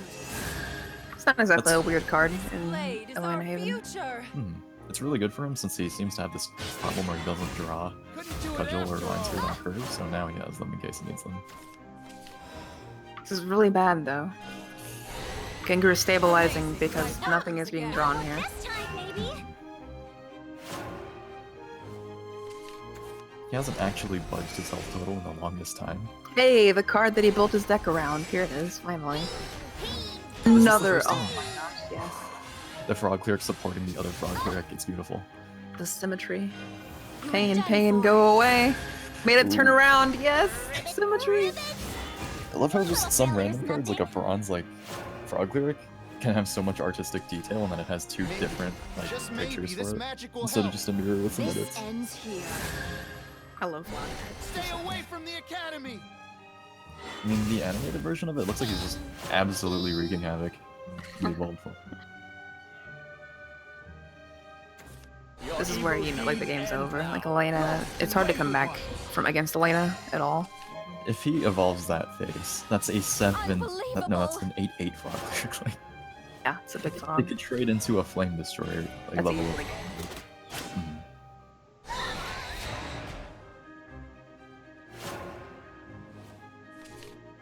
King's the frog cleric. Lets him go. Unbelievable. Looks like you won. Kind of disappointed he didn't evolve it, but you know. Has mercy on the frog. He knows if he hit him with the frog evolve there, it probably would have just deleted his entire computer from existence. I'm sure that Ogler definitely saw that lethal coming, but I'm not sure if he can see why kids love Cinnamon Toast Crunch. Word. I mean, that was his last eye, right? So he didn't have any depth perception on the amount of damage he was about to take. Yeah, he was turned away. He was only looking at the frog, so. Yeah. So does that... No, never mind. That was a actually win for gonna be Elena something. Haven, which we haven't seen except for only against Daria. It seems to only have a good matchup against Daria when Gengar's playing it, unfortunately. He never gets an Alliance Spirit or a Cudgel, ever. He never gets to evolve those. It's like, it's always the healing on turns guess you're 4 to looking for a 5, fight. and then way later he Time for plays me to prove non-effect. myself. Freeze the Cudgel like a Goliath, Yeah. and then he still win. Like, What a still bad stable. card, just the Goliath. Wow, what a bad card. He still ends up having the Themis on 6, though, even with the low rolls on not having any removal beforehand. I know That seems to- Gengar's scared. When you see a Daria deck not mulligan, you're just like, alright, well, awesome, it's gonna be fun. Mm-hmm. The PTP Forest, no worries, right? Yeah, Will of the Forest got your back into this matchup. Yeah, Alright. totally. If he top decks a Insight again, he can play both these Emulus next turn, so... That'd be really good for him considering the tempo loss on the Soul of Injustice. Rip. This time, maybe. Alright, here comes that fighter. Way cuter fighter. I think fighter is measurably cute. I mean, there's that like charm of like the one no one notices that fighter has. Oh, the Insight was right there, too. Feels Behind the bad. piercing red. Piercing Rod is definitely the player. You have to get to the Ancient Elf, you can't risk it being bounced again. Unfortunate that he couldn't scry that out. Like just put the Insight on top of it and leave it at that.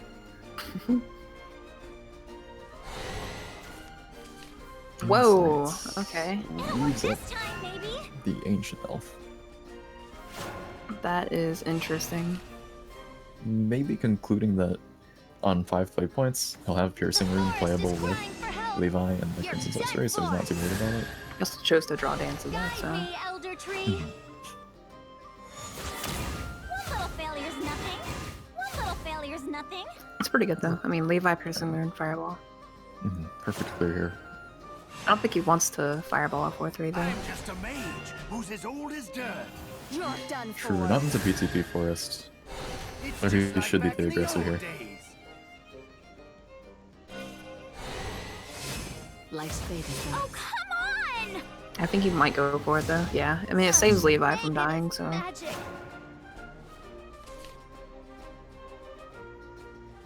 If Tia comes down this turn, he's gonna have their Dance of Death Angelic snipe it, so. Hey, let's play. Hey, let's play. That puts Daria down to 2 from 6 after paying 6. Yeah.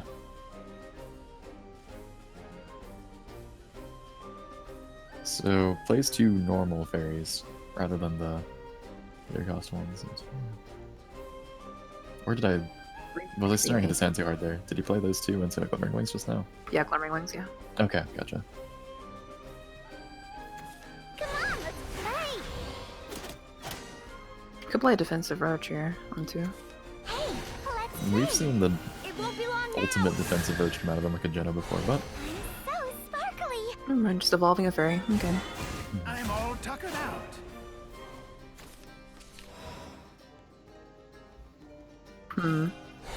Tossing the Dance of Death probably isn't worth it. You just cast it this turn. Just maybe this magic will Is he gonna help. toss it? for the Craig, I think he tosses it here. There's no way you play the Craig and then just pass. Yeah, okay, alright. If he gets a Levi here, it's pretty strong. Ayy. Alright, that's good. Pot of Greed into 6 instead of 5.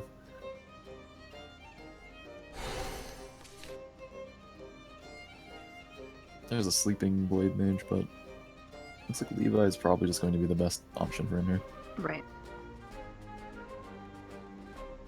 Sets you up for Magic Missile, Insight, Fireball next turn. Get to Piercing Rune to 2. Accomplishes a lot more now, and even if you were to try to cycle with Magic Missile, if you didn't feel like you needed to commit anything, you'd still give that Evolve to the Levi 9 times out of 10. Right. Oh, I guess he's not. Oh, okay. Daria was right there. Alright, he sensed that there was a Daria on top of his Yeah, deck, so clearly. Do that. just had that premonition. A deadly premonition. There's no fairy base in this deck, so. Ooh, is this rare footage of Will of the Forest clearing a Daria board? It is. Despite it just being her and her little brother? It wouldn't have if Levi were on the board. I lost? Yeah, right. Well, it could have with an evolve. Maybe, just maybe, this magic will help.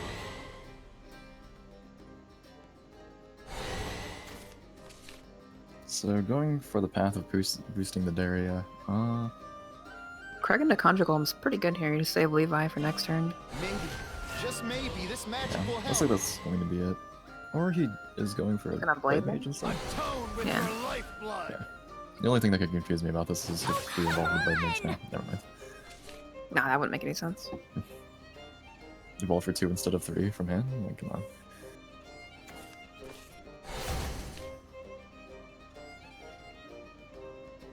So first 17 Eldritch shadows. Yeah.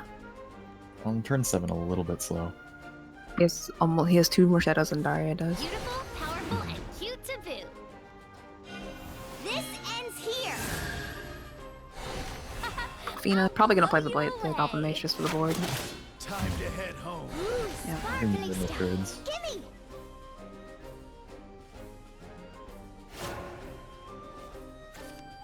I'd say this is as good a time I'm as just a any mage to evolve who's as Levi. old Yeah. as dirt. Boosts up the Daria. Piercing Rune It has won't be really good long effect now. here. It's just like back in the old days. Would you ignore this 5/4? Or you could throw Levi to 2/2, Piercing Rune the 5/4, throw a 2/2 into it. It's gonna fireball lit. Okay. Right. Interesting. Either way is Ignoring it was okay. also a good line of play, and that this hand's probably going to end up getting dumped into a Daria anyways. So he's going to be the very clear aggressor in his next few turns. But he still has board, a lot of damage threatened, and a lot of damage dealt that turn. Don't hurt me. This looks pretty ancient, Mopi. Oh, never mind. After all, Away from here and Ooh, strong, Yeah. strong. There's no piercing rune in hand that just conveniently takes care of this. Right. So likely she just gets that clear into both of them. I'm all Unless tuckered Daria out. pulls some spicy answers, you can't even really clear the TL from behind it. Daria would have to pull piercing in, but it can't use it anyway. Or a blade mage. Bang and a boom. Oh, blade mage and piercing. Nice. Strictly And better angelic than what we. Right. I was about to say angelic snipe, but I was like, okay, I'm not gonna listen to this entire deck here. But then he pulls all 3 lances that I thought of. That's pretty good, unless PTP gets triggered this turn. Gengar's in trouble. He's had 9 turns to do it, so. Or I mean, I could, feel like he could. you could pull a roach combat in over it. Still possible. Yeah, PTP Ultimate Fate here is really easy trigger. Does he have it? He does. Alright, that's game. Clears his entire board. He has 11 cards left in deck. No Daria, like. Unbelievable. Other than like pulling a Rite of Exorcism out of his sleeve, there's no way out of this. It's been a while since I've seen a PTP do anything.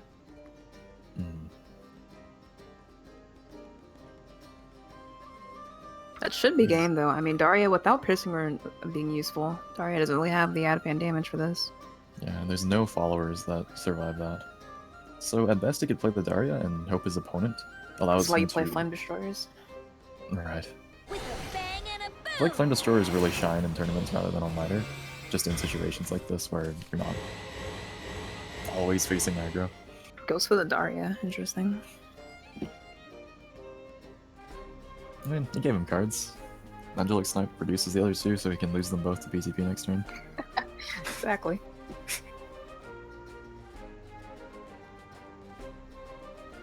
Alternatively, he could continue drawing and hope that his opponent turns off the PTP and lets him back out. As like an honorable way to go. Atone with your lifeblood. Oh, come on! I doubt that would happen. Yeah. He probably just has like the other 2 PTPs in his hand and he's laughing right now. Or he just ends his turn like the second he gets passed back to him. I mean, to be fair, there's not much that can be done here, unless he just top decks cards I don't think he even has, like Angelic Snipe, Demonic Strike. I haven't been tracking in my head what cards he's been going through, so I don't know what these last 3 cards He has no more white pages, there's no way. Yeah. I doubt there's much more than like maybe 1 burn damage in the rest of his hand. You're just waiting for the game. Just clicking the end game, like, oh no, the end turn button, like each Well, time. it is an end game button, pretty much. Right. Yeah, Alright, that's game. that's the end of it. No more damage. I mean, PTP is a pretty good card. It'll work this time, maybe. No, Gengar wins 2 times here. PTP kills and then deck out. Triggers also. Impressive. Looks like you won. Alright, so Path to Purgatory, for any new watchers who may not understand what's been happening these past few turns, is an amulet where once you have 30 shadows through either losing minions in combat, playing spells, or discarding cards from your hand, when that number reaches 30, it activates with an effect where at the end of your turn, it sweeps your opponent's face and board for 6. So, under a situation like that, Daria really needed to draw out some kind of damage from hand from the rest of its deck to win. Otherwise, it's, as you see his opponent just waiting in the elevator, like eating lunch, just chilling while his opponent like burns to death. It's been a while since we've seen that deck. you're I don't looking think for I've a seen it on fight. ladder in Let's see you in months, and we haven't seen it in a tournament in months either. I've never seen a copy of it, or a list of it, that did not run Fairy Beast or any healing. Yeah, it's really interesting that he's not running Fairy Beast in that. That's I guess he just assumes everyone's gonna be control. I guess. I think actually there were. Let me check again. I think there were also Cynthias in it. Yeah, there's 2 Cynthias in What? it, so it's like. It's like At the first- okay, so like the end of DE, people started playing like the hybrid forest. Yeah. Glance, I remember I called it at first tempo just by seeing the Elfline Cynthia. That's when I looked up into the PTPs and was like, oh, I'm very wrong and confused. It's probably some kind of hybrid of like Tempo Forest if it wants to play that game. Anyway, looks like this is his D shift going to be versus Daria this time. Yeah. right? Daria versus Tisha.